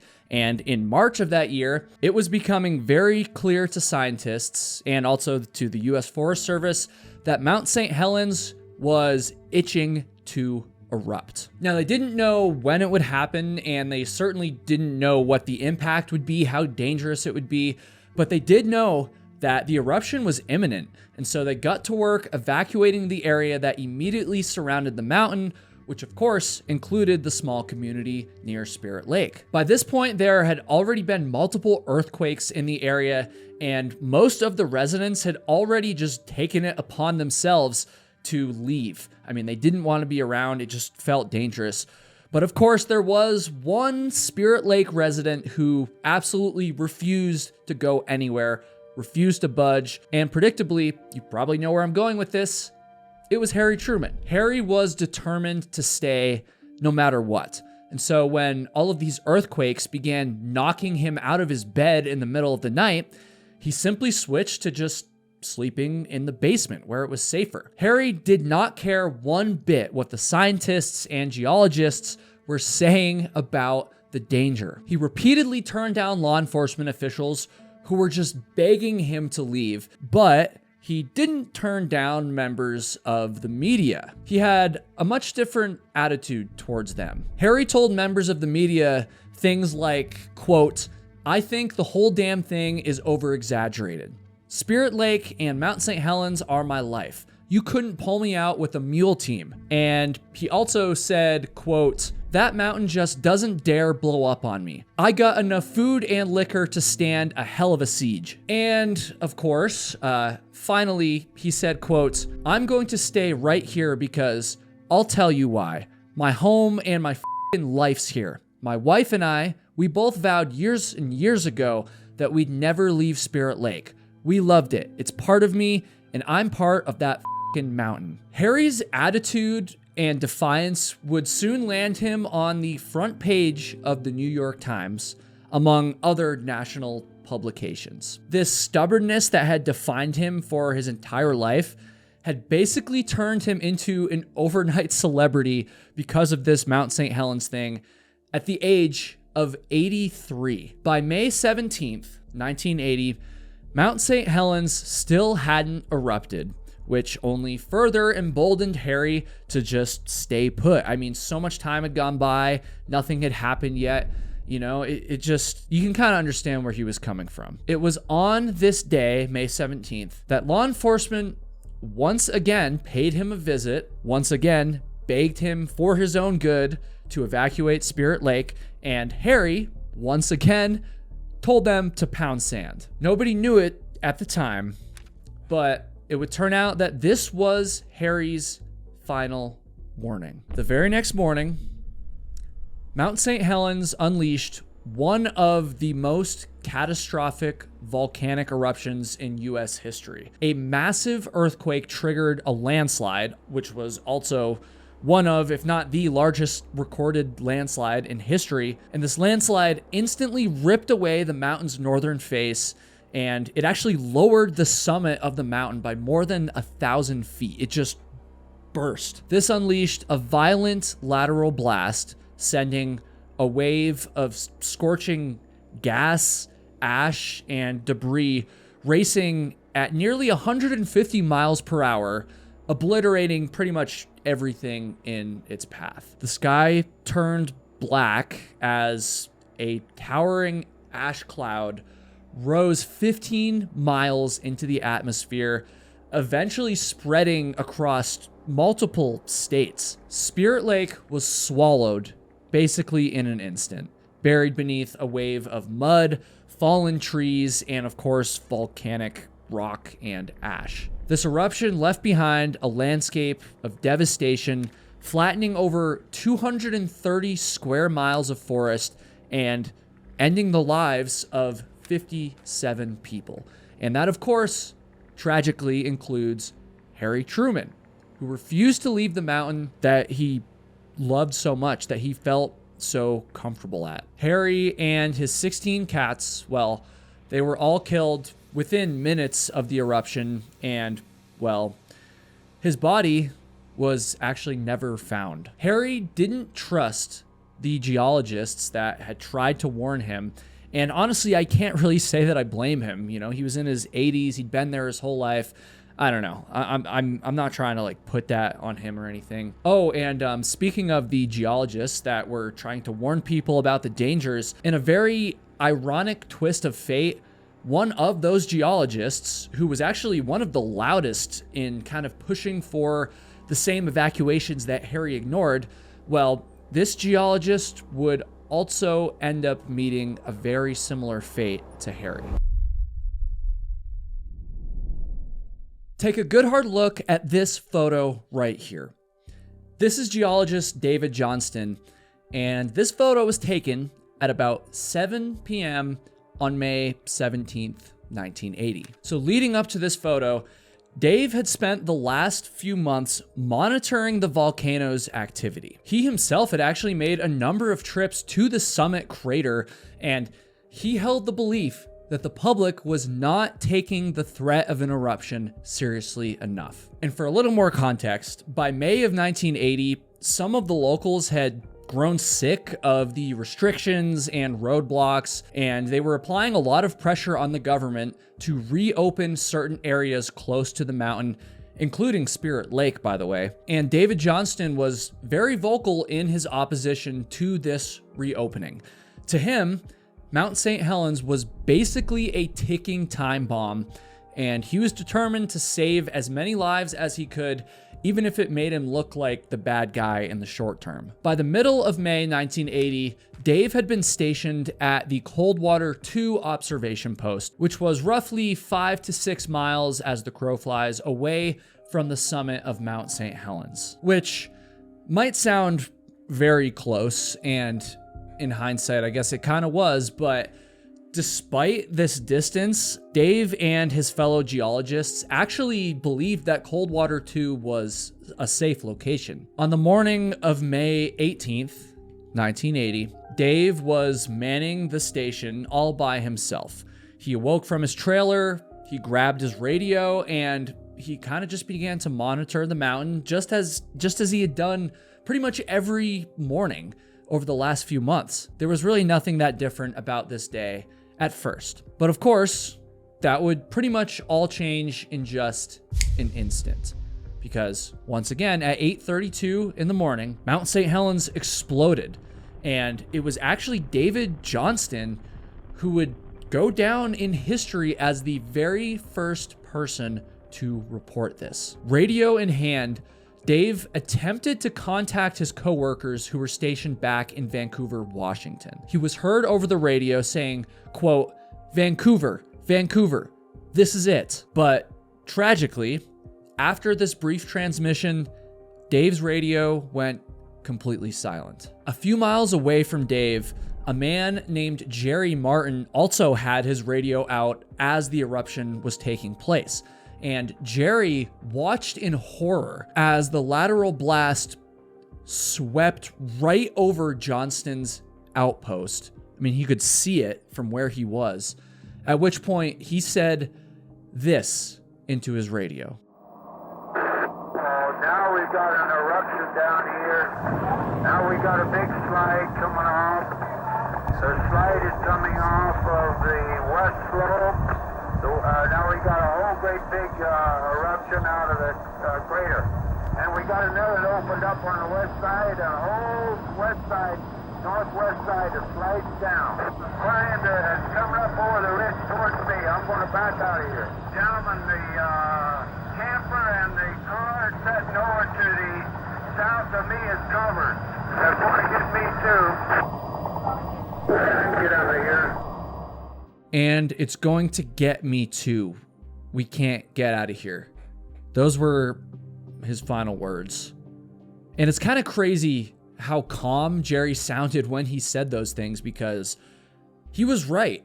Moments after that transmission, the lateral blast reached Jerry Martin, and just like Dave, he too was buried alive by a massive wave of boiling lava. Jerry spent his final moments doing everything he could to warn others about the danger that was unfolding right before his eyes. He spent his final moments on that radio just trying to tell everyone and warn everyone. And I think that's very commendable, frankly. And speaking of things that are commendable, to go back to David Johnston, well, he saved countless lives through his work. The U.S. Geological Survey's website says, quote, the volcano monitoring effort of which Dave was part helped persuade the authorities first to limit access to the area around the volcano and then to resist heavy pressure to reopen it, thereby holding the May 18th death toll to a few tens instead of hundreds or thousands. I find it tragically ironic that the man who had made it his mission to protect the public from the dangers of the eruption would actually go on and end up dying because he was too close to the eruption. And with that said, I want you to look at this photo one more time. Once again, this photo was taken at 7 p.m. on May 17th, 1980, which means that approximately 13 hours later, 13 hours after it was taken, Mount St. Helens, well, it would erupt and David Johnston would obviously pass away. Therefore, this is the last photo of Dave. In 1993, some 13 years after the eruption, highway workers found a part of Dave's trailer kind of just buried while they were constructing a new road. It was buried in more than 4 feet of ash, and this discovery brought with it a lot of optimism that maybe David Johnston's body would actually be found. However, that never happened. And to this day, he still hasn't been recovered. In fact, neither has Jerry Martin's body as well.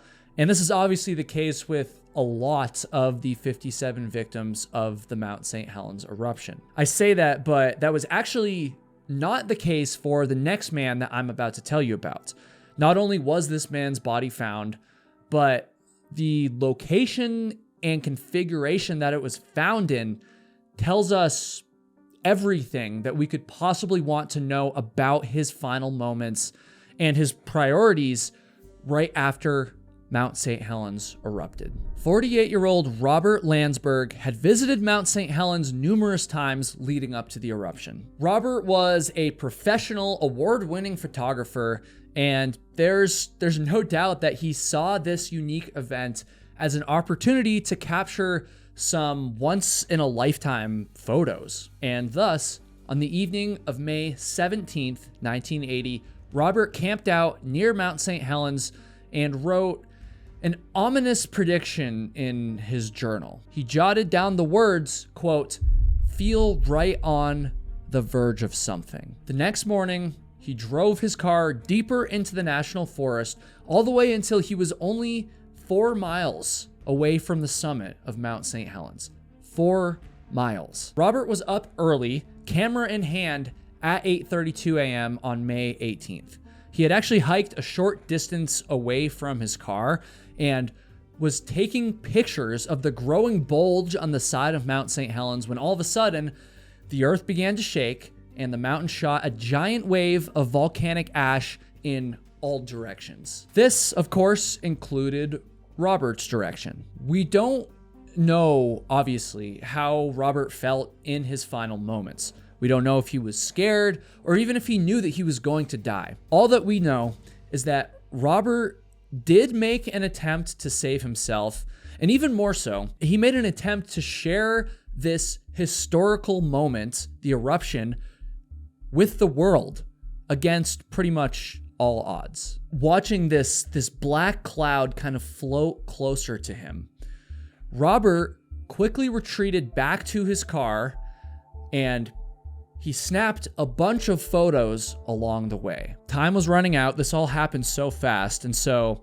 after taking a few shots, all of which again showed this black cloud getting closer and closer, Robert kind of ducked into his car to take cover, but he didn't stop there. In the final few seconds of his life, Robert took the roll of film out of his camera and then he put it into a canister. He then placed the roll of film into his backpack, and then in his final action, Robert flung his body over the backpack, basically in a last-ditch effort to preserve the historical photographs that he had just taken. After this, Robert was tragically killed instantly when the cloud of volcanic ash, the very same cloud that he had just photographed, overtook him. Out of the 3 men that I've told you about in this video so far, and there's more to go, Robert Lansberg was by far the closest to the summit of Mount St. Helens when it erupted. He never really stood a chance. I mean, I'm not going to sugarcoat it. And his body, along with the wreckage of his car, was found 17 days after the eruption. But thanks to Robert's quick thinking in those final few moments of his life, he basically cemented himself as an outdoor photography legend. And I say that, of course, because his roll of film, buried deep inside that backpack and shielded by his body, well, it survived. Somehow his photos were developed, and though they were a bit damaged, they've given us a unbelievably up-close look at the Mount St. Helens eruption. I mean, these photos are truly one of a kind, and honestly, some of the most disturbing photos that I've ever seen. The massive black cloud, the fact that it gets closer with every single shot, and of course, just knowing the story behind Robert's last photos. It's just one of those things that I don't even know how to explain. Like, it just gets me. You know what I mean? Like, it just, there's just something about it. I mean, you really can't make this kind of stuff up if you tried. And as if that wasn't disturbing enough, you might be surprised to learn that Robert Lansberg was not the only photographer to die in the Mount St. Helens eruption. In fact, there was actually another man snapping away at 8:32 a.m., and it's his story that produced, in my opinion, what has to be the most disturbing photo in National Forest history. When the news of Mount St. Helens' possible eruption began to hit headlines around the US and, of course, the Pacific Northwest, nobody was more intrigued than 27-year-old Reed Blackburn. Reed was a professional photographer, and he was also an avid hiker and backpacker. In fact, he had even climbed Mount St. Helens like multiple times before. I don't mean just like hiked in the area. I mean, he had summited the mountain multiple times before. And so his knowledge of the area and of the mountain itself, his photography skills, and his experience in the outdoors basically made Reed the perfect man to document this historical eruption. And so in early May 1980, Reed would end up being stationed on the north side of the mountain near the Coldwater 1 outpost, which is different from Coldwater 2 that I told you about earlier. He was stationed at Coldwater 1, where he worked taking photos of the mountain for National Geographic and a few other publications. Reed's campsite was located about 7 miles away from the summit of Mount St. Helens. The next thing I'm going to tell you sounds unbelievable, but I swear, like, you can't make this stuff up. So Reed's photography assignment was actually supposed to end on May 17th. And therefore, on the morning of May 18th, Reed should have been safe inside his Vancouver, Washington home following the historical eruption on TV and in the news like everyone else. But instead, Reed, for whatever reason, decided to extend his assignment and decided to stay on Mount St. Helens. He had set up a few different cameras around his campsite, all of which could be triggered by his radio, and he actually kept track of each photo that he took in a very small little spiral notebook. On the morning of May 18th at 7:11 a.m., Reed took one photo and noted that the mountain was, quote, totally clear with no activity. But as you obviously know by now, just over an hour later, things would change quite drastically. It appears that Reed was at the ready when Mount St. Helens erupted at 8:32 a.m. And I say this because in his journal, he noted taking 2 photos, one at 8:33 a.m. and then 2 more at 8:34 a.m. Reed did not have any time to write down additional notes for these photos, though, because he quickly realized that he needed to flee for his life. Reed got into his car and he began speeding away from the mountain and speeding away from the wave of volcanic ash that was headed directly his way. And tragically, although unsurprisingly at this point, he didn't make it very far. The area that Reed Blackburn was trying to flee from was completely obliterated. His car was buried with hot ash, killing him instantly, and his body was found about 4 days later, still sitting, like behind the steering wheel. The car was filled with ash up to its windows. Unlike Robert Lansberg, Reed's photos unfortunately did not survive the blast, though his journal actually somehow did. And this journal shows us that Reed was committed to photographing Mount St. Helens, doing his job, trying to capture history, even in the few minutes after the eruption took place. And of course, this brings us to what I believe are probably the most disturbing photos in National Forest history. I know I've kind of said that a few times, but you're going to understand what I mean. So it's one thing to hear about Reed's car being filled with ash, but it's another thing to actually see it. As you can see here, they had to dig the car out to even reach Reed's body. The sheer destruction that Mount St. Helens unleashed on Reed Blackburn, Robert Lansberg, David Johnston, Jerry Martin, and of course Harry Truman, well, it's one of the most sobering things that I've ever seen, even after making a lot of very sobering videos. It's just incredible to me that this one singular event produced so many unique and tragic photographs. May all of these men rest in peace, and I encourage you to leave some love for all of them, and of course their friends and family, in the comments section. The family then looked to Dougal, and they asked him if they were going to survive. I mean, as a father, as a leader, how do you look your children and your wife in the eyes and tell them that they're going to die?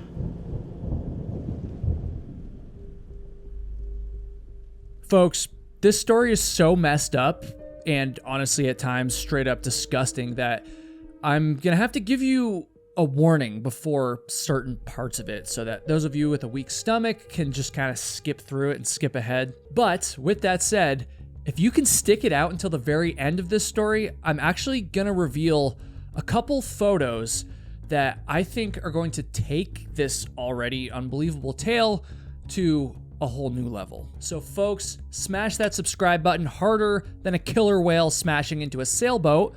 You'll understand why I said that very shortly. And if you subscribe, you're also gonna get to feel all warm and fuzzy inside because you're helping us reach our very ambitious goal of hitting 1 million subscribers before the end of the year. And so with that said, I have a question for those of you who are parents. If your 9-year-old came up to you and asked for you to take them and the rest of your family on a DIY sailing trip around the globe, what would you tell them? Now, I'm not a father yet, but I am afraid of the ocean, and so I can tell you without a doubt that if my child came up to me and asked that, I would say, no, we're not doing that. We're not gonna sail around the world.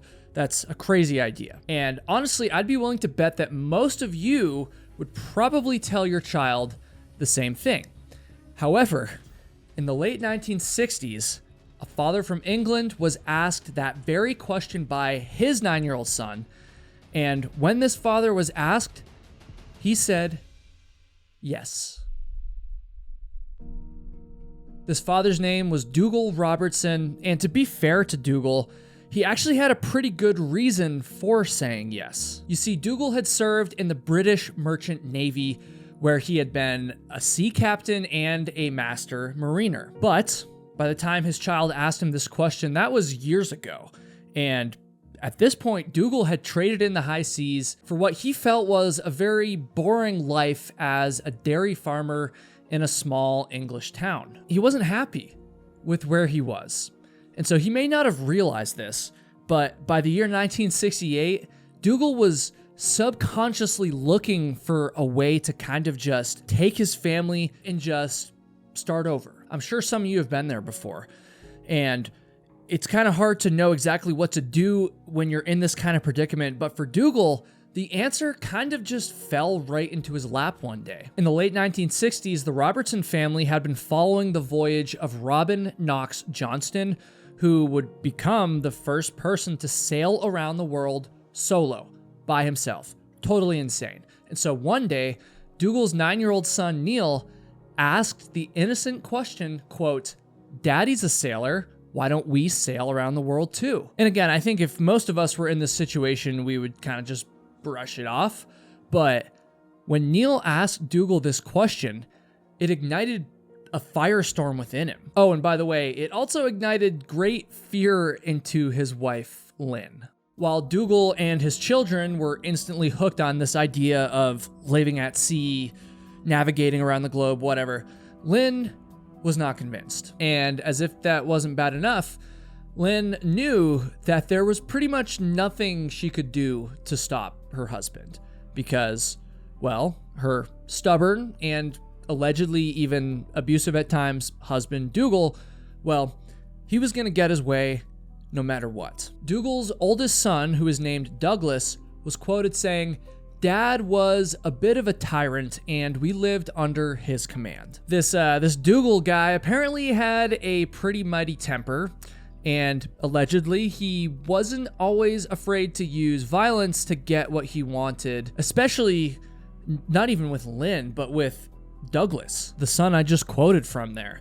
Dougal would routinely hit his son Douglas, and this left Douglas with no choice but to try to kind of just contain his father's rage as much as he possibly could, which is a terrible situation to be in when you're, a teenager trying to grow up like this. But at the same time, the young Douglas still admired his father. They butted heads, yes. They even exchanged punches on a fairly regular basis, apparently, but the father and son shared the same adventurous spirit. And so due to this, when Dougal announced that the family would be selling their farm to go sail around the world, Douglas, who was in his teens, well, he was all in. By the year 1971, the family had rid themselves of their failing farm, and they moved into a 43-foot or 13-meter wooden sailboat named the Lucette. Literally the only preparation that they had for this new life at sea was to have their appendixes removed before they left. I mean, can you imagine this? Just like that, the naive family now found themselves sailing across the ocean with nothing in sight except for the occasional jumping fish, of course, and miles and miles and miles of salty water. It would end up taking the Robertsons 33 days to cross the Atlantic Ocean, which just so happens to be the same amount of days that it took Christopher Columbus. But regardless, that's still a pretty good feat, right? 33 days for this inexperienced family to sail across the ocean. And by this point, they were kind of starting to settle into their life at sea. And this was ramped up even more once they reached the Bahamas, which I hear is amazing. And one day, while they were sailing on the outskirts of Nassau, they came across a fisherman whose engine had broken down. And so without any hesitation, Dougal, who was, the leader of the family, obviously, Dougal decided that they were going to tow this fisherman's broken boat back into Nassau. And they did it successfully. And that sounds cool and all to us who don't really know anything about sailing, but this was actually a massive deal at the time. It made local headlines, and the public in the Bahamas just found it extraordinary that this measly little sailboat had managed to tow another boat all the way back into safety. This is something that doesn't happen apparently, or at least, I don't know. It was crazy. And a local dive shop owner in Nassau was so impressed with the family's actions that he actually invited them to pick out anything from his store to take home for free. But little did he know, well, the Robertsons' daughter, Anne, would end up picking out the store owner's son, not an item from the store. She chose the son, and basically had fallen head over heels in love with this young man. And at this point, she informed her family that she was going to be leaving the voyage behind so that she could go marry him. Anne wouldn't have known it at the time, but this decision to ditch her family's voyage would kind of accidentally end up being the best decision that she had ever made up to that point in her life, and you're going to understand why very soon. The family spent 6 months in Miami so that they could save up enough money to continue sailing around the globe, and a little bit of a warning here. It was during this time in Miami that a local male nurse began to make some advances, we'll say, on the underage Douglas. Now, the details of this aren't really known. I don't even know if I want to know, to be honest. And Douglas would end up kind of confiding this to his dad, but Dougal responded by basically dismissing his son's emotions. I don't know if he didn't believe him or if he just didn't think it was that big a deal, but regardless, Douglas had gone to his father for support and also for protection, and he had received neither of those in response. And so at the beginning of 1972, about a year into their voyage at this point, the family started sailing south, hoping to reach and travel through the Panama Canal. Just before they entered the canal, they stopped in a nearby town to kind of resupply and rest a little bit, and it's there that they met a man named Robin Williams, who had just left his job as a professor in the Boston area in order to hitchhike around the world. Okay, that's a bad joke, obviously, but there's actually just a little bit of truth in it. The family obviously didn't meet the Robin Williams, the famous actor from Good Will Hunting and other Hollywood movies, and the comedian, we all know him. They didn't meet that Robin Williams, but they did meet a different man who had the same name, which is why I had to make that joke. Now, this 22-year-old Robin Williams was actually from the UK, just like the Robertsons, and he was, in fact, hitchhiking around the world. Dougal allowed this young man to join their voyage for free in exchange for him tutoring the young children that the family had in English and math while they were out at sea. Apparently, Dougal felt a little guilty about pulling the kids out of school, but I digress. So after Robin Williams joined the crew, the family sailed through the Panama Canal, and at this point, well, they had finally entered the mighty Pacific Ocean. They sailed on for 10 more days, hoping to reach the Galapagos Islands.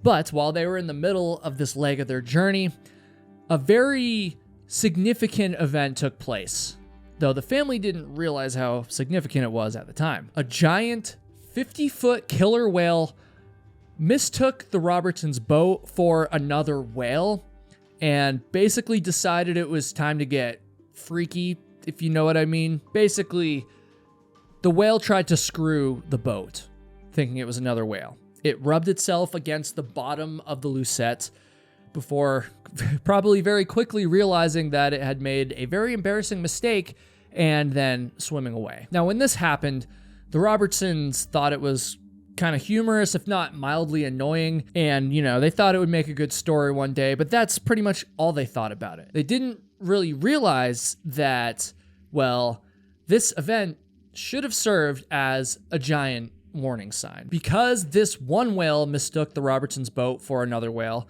the chances that another, maybe less horny and less friendly whale might do the same in the future, well, those chances were obviously very high. The Robertsons left the Galapagos Islands on June 13th, 1972, blissfully unaware of the danger that they were sailing directly into. Now, their next destination was the Marquesas Islands, which were some 3,000 miles away, but the Robertsons would never make it that far. In fact, they wouldn't even come close. On the morning of June 15th, only 2 days into their new leg of the journey, the family had just started to enjoy a fresh pot of coffee in the morning when all of a sudden they heard this massive bang on the bottom of their boat. The boat was kind of like lifted out of the water a little bit, and then they heard another bang and then another bang. Douglas then watched 3 killer whales, one with its head split open, spewing blood, swim behind the Robertsons' boat. Douglas then peered down into the hatch and he saw his father standing in water that had risen up to his waist. And in that very moment, Dougal screamed what are probably the 2 most dreaded words that any sailor could possibly hear, which were abandoned ship. This all happened so fast, right? So Douglas's brain immediately did, its best to kind of shield him from the nightmare that was unfolding right before his eyes. He started to convince himself that he was actually dreaming. I mean, surely none of this could be real, right? We can't actually be sinking. We can't actually be abandoning our ship. So a few more moments go by, and then Dougal screamed at Douglas again, this time telling him to get out the family's life raft, which was, again, a task that Douglas was not prepared mentally to do. And so instead, as the boat began to sink further and further into the ocean, Douglas started to take down the sails and just kind of do some busy work like that, assuming that he would wake up from this nightmare at any moment, right? And all would be well. But then, having been forced out of the lower part of the boat, essentially, because it was full of water, Dougal appeared, and once again, he screamed at Douglas, telling him to get that damn life raft over the side of the boat and into the water, because we need to get off this ship. We're sinking. Something about this last command just caused Douglas to finally regain his clarity, and in that moment, he realized that his life was about to change forever, if he even kept it at all. The Robertsons actually had 2 small emergency vessels on board the Lucette. They had that inflatable life raft that Dougal was screaming about, and then they also had this small dinghy, which is a very fun word to say. I'm going to be saying it a lot, so lucky me. But Douglas immediately launched both of these vessels into the water, and then, literally without a second to spare, he was knocked off the deck by a wave, and he was thrown into the depths of the ocean, right around these killer whales, these pissed off killer whales. And when he was knocked into the water, Douglas immediately began swimming towards the life raft, of course, which was being pushed away slowly by the wind. And if he hadn't swam fast enough, then it honestly might have blown away for good. But as scary as that sounds, that actually wasn't even what Douglas was thinking about while he was swimming. His mind was occupied by something else, which was, again, those killer freaking whales. Now, if you're afraid of the ocean like me, this is literally your worst nightmare, obviously. While Douglas was swimming towards the life raft, he thought for sure that he was about to be eaten by these whales, the very same killer whales that had just attacked their boat in the first place. He thought they were going to eat the rest of his family too. Douglas had heard that if a whale bites your legs, you won't even feel the bite. And so as he's swimming, he's like continuously reaching down, touching his legs just to make sure that they're still there. I mean, can you imagine this? Like, try to put yourself in that place for a second. I can barely even do it. It's so scary. But by some miracle, Douglas was able to make it onto the life raft.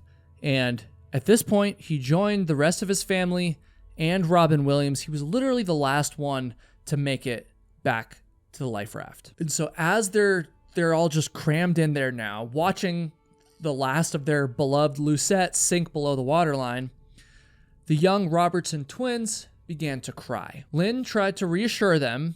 She tried to tell them that they were going to be safe, it was going to be okay, but the twins told her that the reason they were crying wasn't because they were scared, but they were crying, but rather because they knew that they were never going to see the Lucette ever again.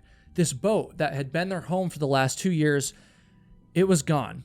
That chapter was over. And in all the chaos and all the danger that had just occurred, that was the thing that got to the twins the most. But then again, I kind of doubt that these young children really understood exactly how dangerous of a situation it was, because if they did, they probably would have been crying for, that reason, crying for the fact that the family was on the verge of death. I mean, they were kind of just sitting there on the raft, trying to face the gravity of the situation that they were in. And of course, the first step for Lynn anyways was to try and get everybody to say the Lord's Prayer. Now, everyone in the raft was down for this, except for, of course, Dougal. In his continued stubbornness, Dougal, who did not believe in God, refused to say the Lord's Prayer, even in what was surely the most dangerous moment of his entire life, even while his family's lives were all on the line. Now, Douglas, who was also an atheist just like his father, even tried to reason with Dougal, telling him that they were likely going to be needing God's help very soon. Maybe we should just say the prayer. But Dougal still refused, saying God would know if I was faking it anyway, so why should I even do it? It's just a perfect illustration of this bizarre family dynamic under Dougal's leadership. And so after this whole prayer debate was finished, the family then looked to Dougal and they asked him a very simple question, a question that no father wants to be asked ever, by the way. They asked him if they were going to survive, if they were going to make it. And as much as Dougal didn't want to be asked this question, he was even more desperate to avoid giving the true answer to it. I mean, as a father, as a leader, how do you look your children and your wife in the eyes and tell them that they're going to die? How do you do that? I mean, I can't even imagine. And what Dougal decided to do was to basically give this long-winded answer that would kind of eventually wrap back around and reveal the family's inevitable fate. And so he began by bluntly kind of laying out the situation that the family was in. Something along the lines of, the Lucette had sank in a matter of minutes. This left them little time to grab supplies before they were thrown overboard. They had managed to grab enough food rations to last about 10 days. They had water that would last about the same amount of time. Nobody knew that they were out there. Nobody would be coming to rescue them. They were downwind from the Galapagos Islands, and so there was no way that they could paddle back to them. Dougal is kind of just laying all of this stuff out for the family, and he's ready to finally deliver the news that they were screwed, that they were going to die, when all of a sudden, Douglas interrupted him. Douglas blurted out that the family needed to paddle towards the doldrums if they were going to survive. Now, the doldrums are an area that is essentially a belt around the equator, and this area is known for having a lot of thunderstorms and rain. And so Douglas, recognizing that the family's most pressing need was water, thought that if they could reach the doldrums, they might have at least a fighting chance of survival. So he interrupts his father, he blurts this out, and instead of scolding or even hitting his son for interrupting him, as Dougal probably normally would have done, Dougal began to kind of just sit back and think about the idea that Douglas had just proposed. The father and son pair started kind of going back and forth with each other about how they could survive, assessing the resources they had, figuring out what they needed to do, and eventually they came up with a plan. First, they were going to sail to the doldrums, and then once they had enough water, they would continue on until they finally hit the North American coast. And so what had started as Dougal trying to tell his family that they were going to die had transformed into him telling them that they actually had a chance to make it. They had this plan. And of course that brought some hope, but the reality was it didn't really bring that much of it. I mean, I don't want to paint the wrong picture here. They were definitely still in a very, very bad situation. And speaking of that, I really need to give you the first of many warnings throughout the rest of this story. If the concept of cannibalism makes you squeamish, then you might want to skip this next part. So the family had their plan, but they were still desperate enough that they literally discussed cannibalism amongst each other. Can you imagine having to have this conversation with your parents or your children? They have this conversation and they ultimately promised each other that if they started to pass away, the living members would not eat them. They promised that they were not going to eat each other, which might sound obvious to you while you're sitting at home, but the harsh truth is that there are a lot of examples throughout history of stranded castaways eating each other at sea out of desperation. There's literally a whole thing where sometimes they would deliberately kill one of the party members just to eat them. That was not going to happen with the Robertsons, however. They make this promise that no matter what, no matter who dies, doesn't matter, we're not going to eat each other. However, Robin Williams was kind of the odd one out here. I mean, imagine being in his position. He's the only person on the boat that isn't part of this family, who's not related to them by blood. And so on that first day, Robin was legitimately worried that the family might eat him. Thankfully, and also much to his relief, the Robertsons assured him that for the duration of the disaster, Robin himself was going to be a member of their family. Now, this is obviously a very awkward conversation, to put it mildly, but everyone came away from it with the assurance, basically, that, you know, not only were they not going to eat each other, but that they were going to work together.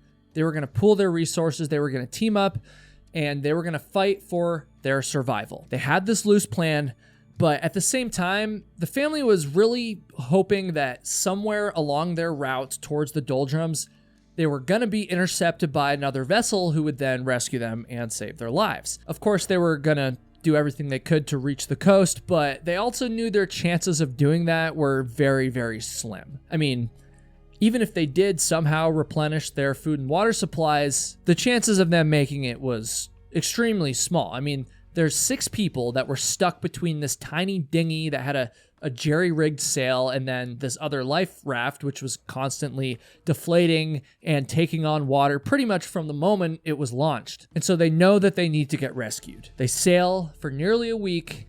You know, they kind of just scrape by. And then on day 6, for a very brief moment, the family thought that their nightmare was about to end with the best conclusion possible. They're sailing along, and then all of a sudden, they spot this ship a few miles off in the distance, which isn't really that far of a distance, you know, when you're on the flat water like that. And so the family immediately dipped into their limited supply of flares to try and catch the attention of the ship's captain.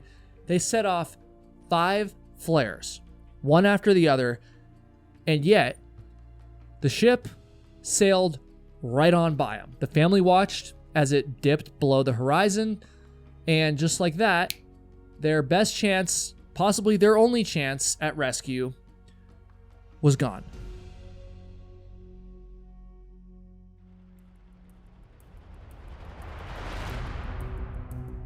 Now, this could have been the event that kind of broke the family. This could have made them just give up and lose all hope or try to end their lives even. But in a weird inspirational way, this defeating, crushing moment actually seemed to reignite the family's will to survive. As they watched this ship sail out of sight, the family realized that they could no longer hope to actually get rescued. It wasn't even in the cards for them anymore. They had to survive until they got themselves out of this situation, until they got themselves to safety. That was the only option. And so they put rescue out of their mind, and they got busy catching turtles. I mean, you heard that right.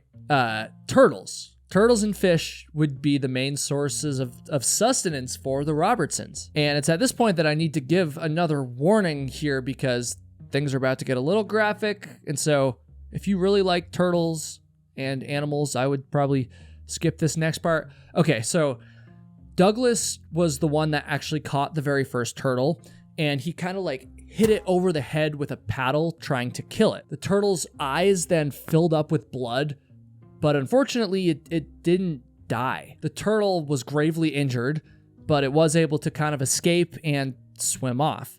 And this, of course, caused Douglas to reassess his tactics. He's like, this turtle's gonna die anyway, so the fact that it still swam off and we wouldn't be able to eat it and use it as a resource, well, that was a great tragedy, of course. And so the Robertsons knew that they had to get smarter if they were gonna catch these turtles for real. They managed to catch another one shortly after this, but that one too got away.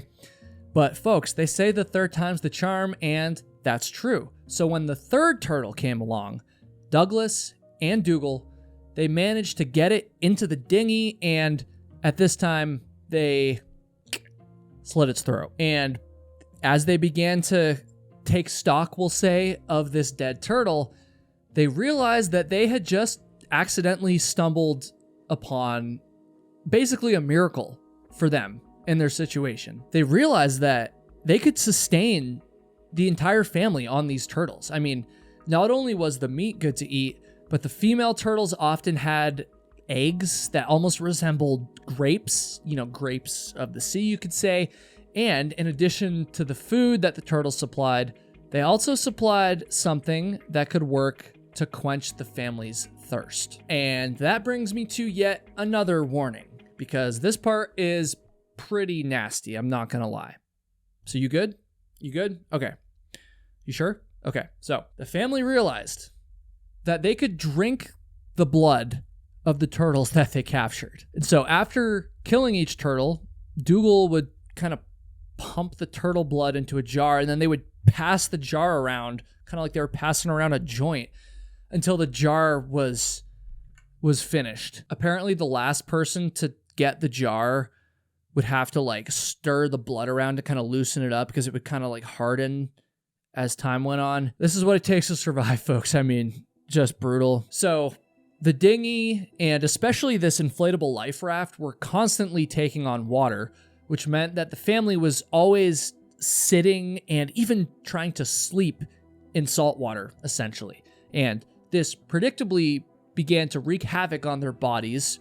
They started to break out in these boils and sores. The family's clothing began to erode day after day, which of course left their skin exposed to these brutal sunburns.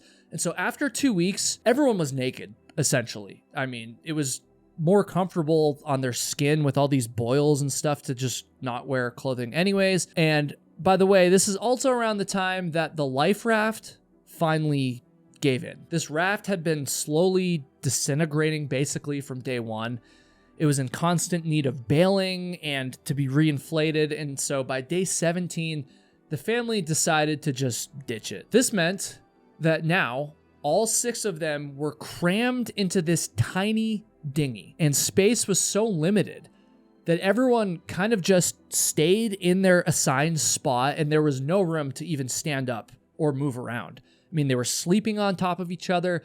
They were trying to go to the bathroom in this situation. I mean, can you imagine you're trying to go to the bathroom and your mom is like 2 feet away from you, cramped on this dinghy with you? Oh, and also this dinghy was way less stable than the inflatable life raft. And so if one big wave came along, or if somebody stepped in the wrong spot at the wrong time, they were going to capsize. Their situation is just going from bad to worse.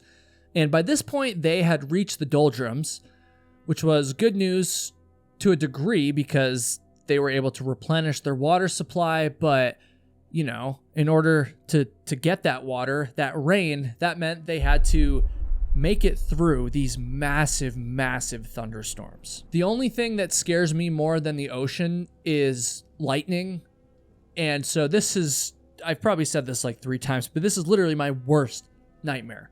Being trapped in the ocean in this tiny boat with lightning crashing all around you, with waves crashing into the boat. I mean, dude, this obviously sucked big time, but the family also found it difficult to complain about this because if it wasn't for the rain that these violent thunderstorms brought, then they probably would have already died. And this brings me to the biggest warning that I've given so far in this video. If you thought the turtle blood thing was bad, then wait till you hear this. And especially skip this part if you're eating right now, which you probably tapped out already if that was the case, because this is a nasty one. But anyways, so after getting all this rain and of course from all the salt water kind of spilling over the sides of the boat, the bottom of this dinghy was disgusting. It was filled with, you know, just excess water, turtle blood. Of course, they're like sitting and their gross bodies and feet are kind of mixing up with the water at the bottom of the boat. I'm telling you, the bottom of the boat was just a mixture of nastiness that would instantly poison you if you tried to drink it. However, Lynn didn't want this water to go to waste. Again, they've gotten some rainwater, but they still need more, right? And so Lynn had actually worked as a nurse before the Robertsons began their voyage. And due to her experience, she knew that this nasty water at the bottom of the boat could be used to hydrate the family without poisoning them if it was taken rectally. You heard that right. Lynn created this makeshift enema tube from a ladder rung that the family had, and she started to administer this nasty water to everyone in the enemas, except for Robin, who apparently politely declined. So yeah, that's absolutely disgusting. And it's yet another example of how desperate the family was to survive. In a weird way, you have to kind of respect it, right? But while they weren't administering dirty enemas or drinking turtle blood, the family actually had quite a bit of downtime while they were just sailing along. And this downtime was incredibly difficult for them because those were the moments when their minds would just start to wander to, you know, the worst places imaginable. And thus, they started to come up with some creative ways to pass the time, to keep their minds from wandering like this. Robin Williams was known not only for declining the enemas, but also for being a talker. And while in normal life, this might have been kind of annoying, you know, the classic person who just won't shut up, right? It actually proved to be a huge asset for the family while they were crammed together on the dinghy. I mean, Robin could just talk for hours. He could just go and go. I mean, he would have been the perfect candidate to start a podcast if those existed in the 70s. And so Robin's nonstop chatter and talking and stories, this provided some crucial entertainment for the Robertsons while they were just floating along. Now that we're done talking about enemas and turtle blood, let's talk about food. So this was something that was always on everyone's mind because, believe it or not, raw turtle meat gets pretty old after a while. And so they actually created this fictitious restaurant called Dougal's Cafe. And I'm telling you, they would talk for hours about what kind of food this cafe would serve and how they would prepare it, what the menu would be like. You know, they just went super, super deep into this. And they also started playing the game I Spy, though this proved pretty challenging because everything outside of the dinghy, you know, the sea, the sun, the sky, well, all of those things started with the letter S. The family floated through the Pacific Ocean for 17 days before they finally lost that life raft. And then they spent an additional 20 days crammed inside of this tiny dinghy. But then, on day 38 since the original sinking of the Lucette, the family was in the middle of a conversation about the Dougal Cafe that they had made up when all of a sudden, Dougal himself casually kind of looked over his shoulder and announced, "Oh, hey, look, there's a ship over there." He said those words, and then he turned back and returned to the conversation about the cafe as if nothing had happened. Astonishingly, it took a few more moments before Dougal's eyes kind of lit up, realizing that they had just been presented with another opportunity to potentially be rescued. There was literally a ship a mile off in the distance. I mean, the family had become so obsessed with this idea of self-rescue, not relying on anybody else, that they had almost forgotten that there was actually still a chance that they might run into another ship. And so when Dougal first noticed the ship off in the distance, he didn't even think twice about it, you know? He didn't even put it together that they might actually be able to get rescued by this one. But of course, eventually, after a few seconds, he did kind of come to, and he stood up and immediately began setting off what remained of the family's flares. Dougal burnt through the first flare, and then he tried to shoot off the second one, which didn't work. And then he lit the third and final flare and held it up. He held onto this flare for so long that it actually began to kind of burn his hand when it got to the bottom.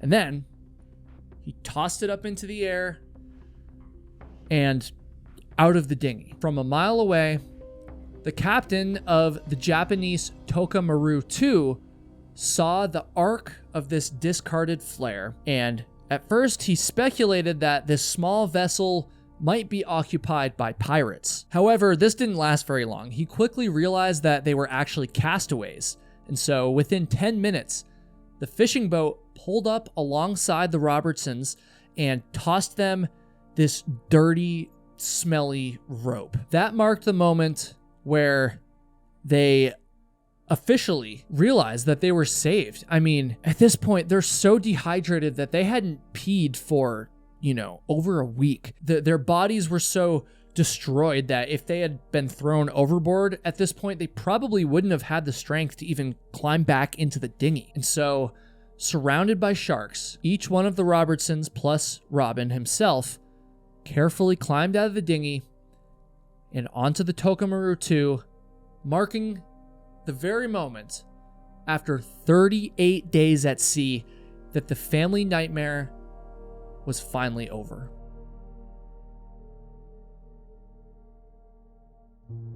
The fact that nobody died during those 38 days is both a miracle and also a testament to the strength and resilience of the Robertsons and Robin Williams. And yet, while the family did somehow survive the ordeal, Dougal and Lynn's marriage unfortunately did not. They would end up getting divorced just a year later, though Lynn did apparently come back to care for Dougal in his final days before his 1991 death. Both Dougal and Lynn were apparently never able to forgive themselves for what the family had gone through. And I imagine, this is just speculation, but Dougal himself, because it was kind of his idea and he was the leader, well, I imagine that he probably felt the worst out of the two. Dougal and Douglas's relationship after this ordeal is just as complicated as Dougal and Lynn's marriage, frankly. And so Douglas obviously still resented his father for his tough and sometimes violent upbringing, but he also admired his father greatly, and he even credited him with leading the family through those 38 harrowing days at sea, which is something that's kind of difficult to wrap your head around, right? Because if it wasn't for Dougal, the family probably wouldn't have ended up in that horrible situation in the first place. But yet, at the same time, if it wasn't for Dougal, they also probably wouldn't have survived. Now, I want to show you guys a couple photos that absolutely blow my mind. So when I was researching for this story, I didn't truly understand how cramped it was inside of the dinghy until I saw this photo right here. As you can see, there's literally no room for them to move around. And again, they would have been eating, going to the bathroom, killing turtles, and trying to sleep while confined in this tiny space for 21 days. Now, obviously, this photo was taken after the disaster, when all the press started writing about it, of course. But I don't know. despite the fact that they're smiling, despite the fact that they look, well-dressed and healthy in this photo, just the fact that they're crammed in there like that, I just think it's so incredibly disturbing. Both Dougal and Douglas would go on to publish books detailing their experience. And so if you want even more details about this story, then I've linked both of their books in the description of this video. Let me ask you a question.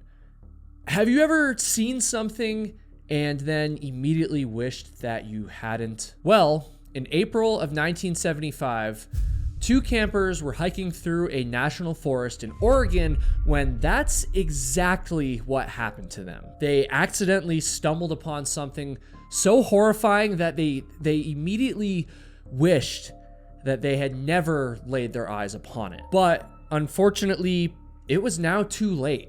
Their eyes had stared directly at the kind of thing that's just so absurdly horrific and real that it's basically impossible to unsee. And as today's story unfolds, you're gonna understand exactly why I say that. And so with that said, let's take a virtual trip together right now to the Oregon wilderness. This trip is totally free, but you must hit that subscribe button to cover your admission, especially if you're a repeat viewer.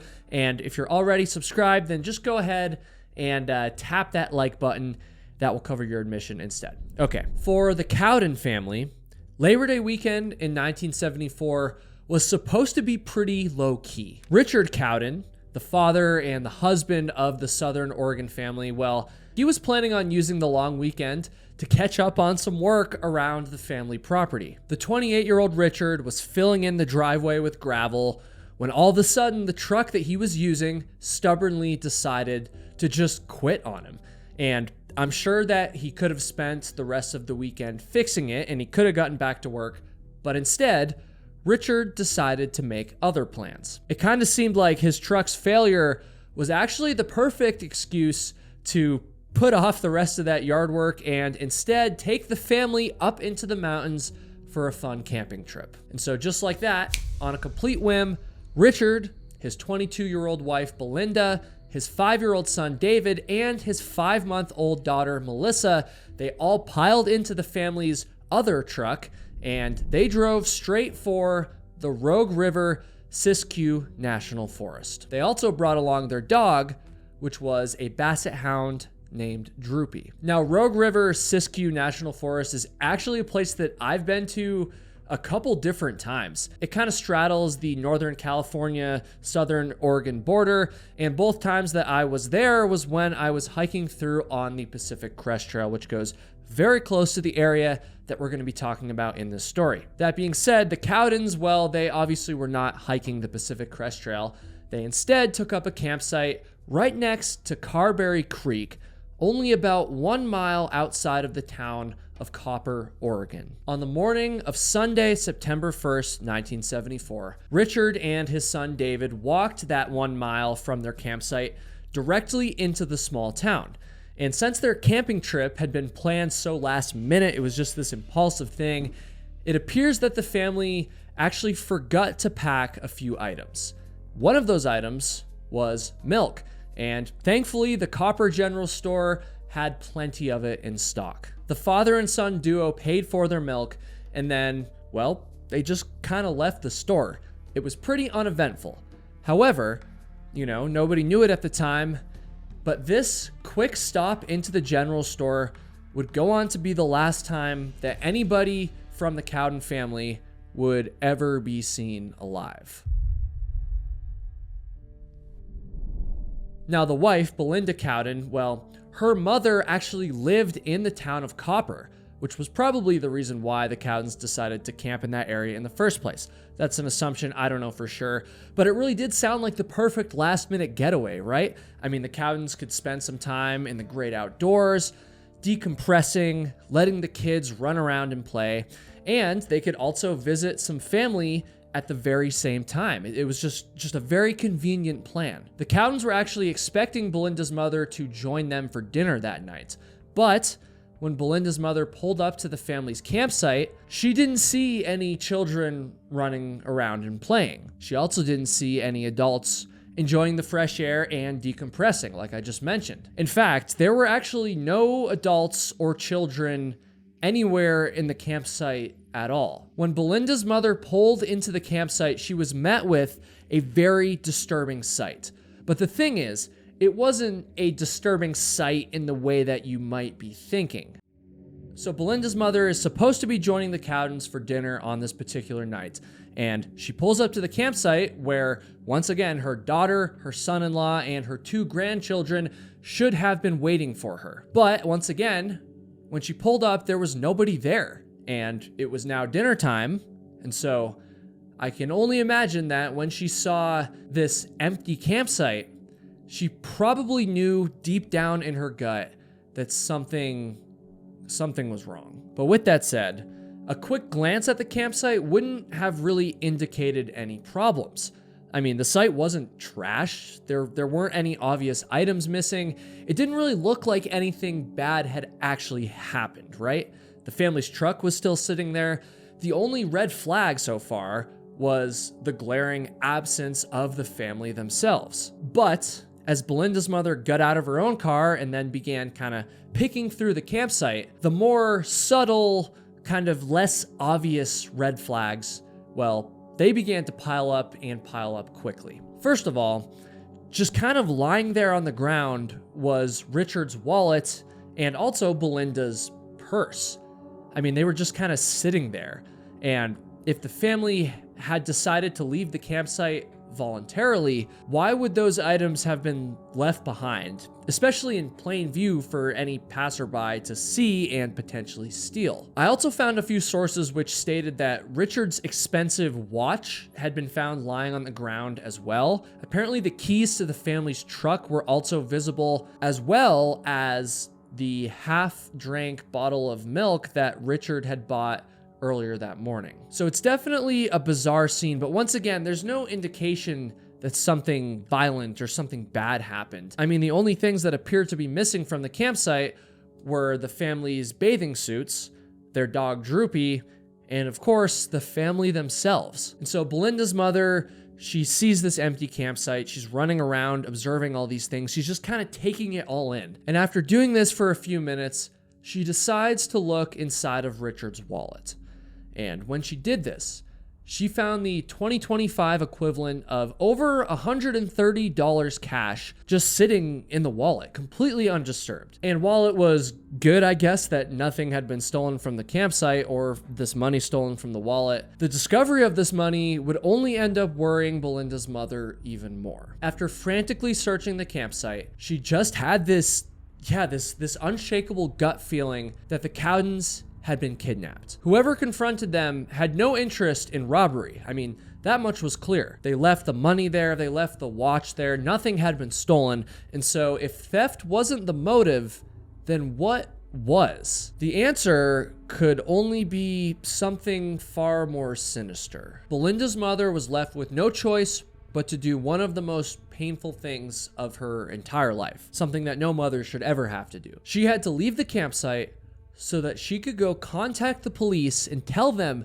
that her daughter and the rest of her daughter's family had all gone missing. Within a few hours, the sheriff, multiple state troopers, and state investigators had all arrived at the campsite to begin what they all hoped would be a very brief and successful rescue mission. Just like Belinda's mother when she first rolled up to the campsite, they too were extremely baffled by what they saw. The scene at the campsite was just extremely creepy. And again, there was nothing blatantly wrong, but things just felt off. You know what I mean? It just felt weird. It just felt like something had happened, but at the same time, there was no evidence that anything violent had went down at the campsite. It was just a very bizarre scene. And one of the lead investigators was later quoted saying, "That camp was spooky. Even the milk was still on the table." The area that immediately surrounded the campsite was searched that very first night. They searched until it got too dark, at which point the investigation was essentially paused. And this is pretty frustrating, to be honest, because the scene at the campsite was giving everyone really bad vibes. I mean, clearly something had happened there, but it was standard policy at the time for the investigators and the searchers to kind of wait a day or two in missing persons cases like this. And I don't know exactly why this was the policy. It probably had something to do with the assumption that the missing people would eventually just kind of turn up on their own.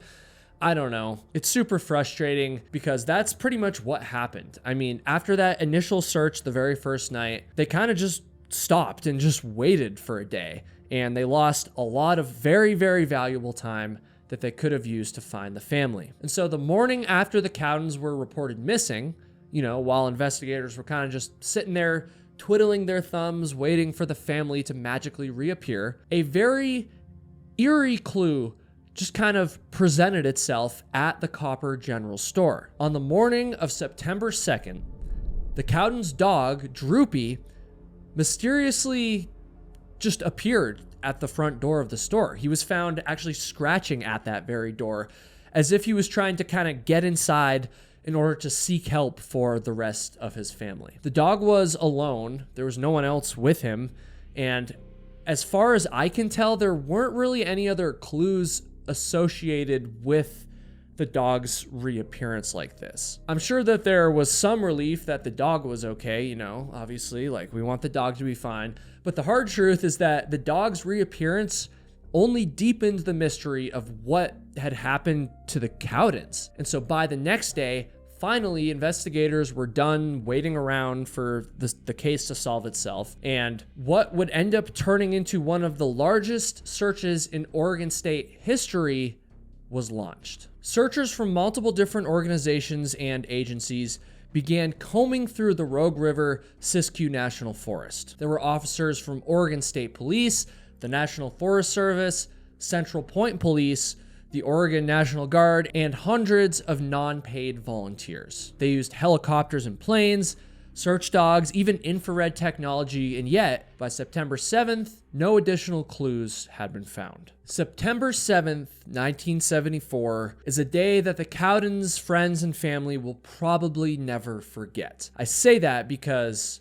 well, that was the day that the official search for the Cowden family was called off for good. But of course, just because the search had been called off, well, that doesn't mean that the investigation into what happened had been called off. In fact, the investigation was still very much in its infancy. Though there wasn't any hard evidence to suggest it, an abduction just seemed like the most likely scenario. That was the unofficial leading theory behind the family's disappearance. And that's not to say that there weren't other theories being considered, but the eeriness of the campsite, the fact that no trace of the family had been found despite such a large search, well, all of these things, just everything about the case just kind of pointed towards some sort of elaborate kidnapping. And yet there was a huge problem with this theory. And that, of course, was that nobody knew why this kidnapping might have happened. I mean, the family had no known enemies. They didn't owe anyone large amounts of money. I mean, who could have possibly wanted to harm them like this, and why? The end of the summer turned into the fall, and then the fall turned into the winter. The months began to fly by, and just like the frozen Oregon mountains that had seemingly consumed them, the Cowden family's case turned cold. But eventually spring arrived, and those very same mountains began to heat back up. And just like clockwork, so too did the Cowden family's case. In April of 1975, some 7 months after the Cowdens had disappeared, two men decided to go camping in the Rogue River Siskiyou National Forest, just a few miles outside of the town of Copper. I'm not even sure if they were aware of the events that had transpired the previous year, but within a very short period of time, these two men would be thrust front and center into this family's disappearance, the very same disappearance that had mesmerized the Pacific Northwest for months. On April 12th, these two men were hiking through the woods near Carberry Creek when they accidentally stumbled into a total nightmare scene. I don't use that word lightly either, and so I'm actually going to take this as an opportunity to warn you. Things are about to get a little graphic, and so you good? You good? Here's your chance to skip ahead a little bit. Okay, so first, the two men noticed what was tied to the tree in front of them. It was the very badly decomposed body of a man.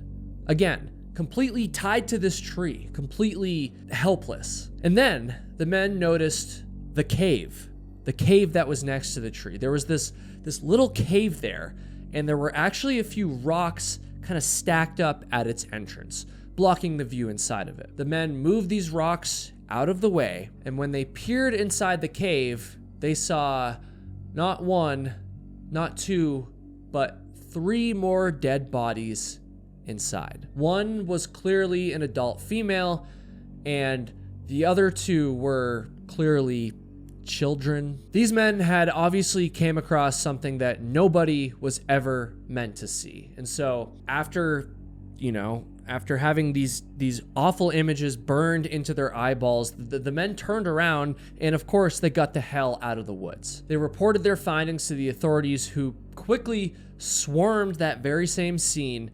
And when they did this, they made some even more grisly discoveries. It was evident that Belinda and her 5-year-old son, David, had both been killed by a .22 caliber rifle, though only 1 bullet was actually recovered from the scene. 5-month-old Melissa, however, had not been shot like her mother and her brother had, but rather she died due to blunt trauma to the head, which is just awful. And then there's Richard, of course. And so remember, he was tied up in the tree when he was first found, and so investigators brought his body down, but it turns out that it was so badly weathered from an Oregon winter in the mountains that they couldn't even determine what the cause of death was, which is obviously a big question in this case, and it could provide a lot of crucial evidence. But even putting Richard's cause of death aside, there's actually a much bigger question at play here. Quite an obvious question, to be honest. And of course, that is, who in the hell was responsible for killing this family in such a brutal way? And I actually kind of have an answer to that question. And it's technically a very simple answer, but in reality, it's actually extremely complicated.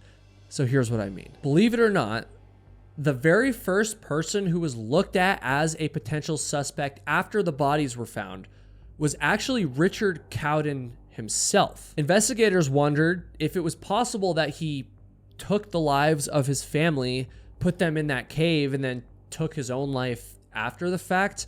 I mean, this might explain how the abduction went undetected despite happening in the middle of the day. But with that said, this theory was ultimately discredited quite quickly. I mean, Richard had no motive to do such a terrible thing, and there was also no weapon found at the scene, making it impossible for him to have taken his own life. Also, how would he have gotten up into the tree? It didn't really make sense, and so investigators quickly moved on from that theory, and eventually they put together a timeline of events that kind of went like this. On the morning of September 1st, Richard and David returned from their walk to the Copper General Store. The family then changed into their bathing suits, and they went for a swim in the nearby Carberry Creek. They eventually returned to the campsite, and then right around lunchtime, they were abducted at gunpoint. The next part of the timeline is a bit harder to pin down, but it basically goes like this. At some point, the Cowdens were obviously brought to what I'm going to call the cave area, which is where their bodies were found. But investigators were actually unsure if this was the area where they were killed or if they were killed somewhere else first. This cave area was located just about 7 miles as the crow flies away from the Cowdens' original campsite. In a shocking twist of events, one searcher actually came forward and claimed that during the initial missing persons search, the one that had happened at the end of the previous summer, he had actually stumbled upon the cave where the bodies were later found. The searcher claimed that the cave was empty at the time, and the police were actually somewhat hesitant to believe him. They probably thought that he had searched a different cave, or that maybe he was just making the entire thing up. Who knows? But in order to put this man to the test, the police actually asked him to take them to the cave that he was talking about. And much to everyone's surprise, this man led the police right to the very same cave where the Cowan family's bodies had been found. And so, completely shocked, investigators now were seriously considering the possibility that the Cowans had been taken somewhere else in the area after their abduction. You know, their lives were ended, and then they were actually brought back to the cave area where they were finally ditched. And while they were sorting through all of the evidence and all of the possibilities, out of nowhere, investigators came across someone who might as well have been waving a giant red flag right in their faces. A state trooper who had visited the crime scene was quoted saying, "The whole nature of the thing smacks of a weirdo." And to be honest with you, this trooper must have been onto something, because as it turns out, a convicted teenage killer that was out on parole at the time had been living suspiciously close to Copper, Oregon when the family had gone missing. His name was Dwayne Lee Little, and as soon as investigators learned that he lived less than a 30-minute drive away from the Cowans campsite, they immediately suspected him in the abductions and the killings. 25-year-old Little had been put on parole only 3 months prior to the family's disappearance, after he had served almost 9 years for R-wording and murdering an innocent woman named Orla Flips. Dwayne Little was only 16 years old at the time of that crime. As investigators took a closer look at Dwayne Little, they very quickly came across a disturbing coincidence. And so, the day before the Cowans disappeared, Little was known to have traveled to Crescent City, California for a quick work trip. And then on the way back, he was known to have traveled through where else but Copper, Oregon. Dwayne Little was apparently seen having lunch at a restaurant in Copper on September 1st, which once again is the day that the Cowans disappeared. And then later that evening, there was an alleged sighting. This one's unconfirmed, but there was an alleged sighting of someone matching Little's description driving a car near Copper, Oregon, with a woman apparently in the passenger seat crying. So that's very suspicious. And now that investigators had placed Little near the crime scene at the time that the crime took place, they just needed a piece of hard evidence that conclusively linked him to the killings. And for that, they turned to the only real forensic evidence that was recovered from the cave area, which was a single .22 caliber bullet. So after interviewing Little's acquaintances, authorities learned that he had in fact been seen with a .22 caliber rifle during the winter of 1974 into 1975, which is just a few months after the Cowans' disappearance. And so, believing that they were closing in on him, authorities arrested Little for being a felon in possession of a firearm, and they hoped that this would give them a chance to bring him into the interrogation room and finally uncover the truth about his role in the Cowan family murders. Finally, get him to crack. Lead detective Richard Davis was quoted saying, "I told him," referring to Little, "you take a polygraph, and I had a polygraph examiner standing by, and you take a polygraph on account of the murdered Cowan family, although the polygraph I can't use in court. You take the polygraph, and I'll dismiss this gun case." If Little was innocent, this would have been a pretty sweet deal, right? But he didn't do it. Much to everyone's surprise, Dwayne Little chose to take the gun charge over taking the polygraph. He just wouldn't do it. He wouldn't confess. And despite a detailed search of his home and all of his belongings, investigators never found that .22 caliber murder weapon. And so without the evidence to charge him with murder, Little was eventually released on parole once again. And in 1980, he would actually go on to attack an innocent pregnant woman whose car had broken down on the side of a Portland, Oregon road. The woman and her child thankfully did survive that attack, and this would be the crime that would finally land Duane Little behind bars for the rest of his life. He was given multiple life sentences, and as far as I'm aware, he remains in prison to this day. However, he still has not been charged with the murders of the Cowan family. In fact, nobody has. We still don't know who did it. Many people actually regard this as one of the most mysterious unsolved murders in all of American history. And it actually gets even more mysterious when you find out what happened to the town of Copper only a few years after the murders. In 1980, the town of Copper, Oregon, where all of this took place, well, it ceased to exist. It was wiped off the map, essentially. This small town that once had businesses, full-time residents, and a post office, well, it was abandoned so that the U.S. government could flood the area and create the Applegate Reservoir, also known as the Applegate Lake. Now, this decision is obviously a coincidence. It wasn't done because of the Cowan family murders. And yet, I do think that it's oddly symbolic in a way. It's almost as though there was some sort of divine intervention that chose to just kind of bury the dark past of Copper, Oregon, which I know sounds really cheesy, but you kind of know what I mean. I don't know, maybe I'm reading too much into this, because there really is no amount of water that can fully erase the horrors that happened in that town. My heart goes out to the Cowans, their friends, their families, and I really do hope that someday whoever took their lives in such a violent, disgusting way will be punished to the full extent of the law. YouTube seems to think that you'll enjoy watching this video next, and so give it a click. And folks, thank you so much for watching, and I'll see you in the next video.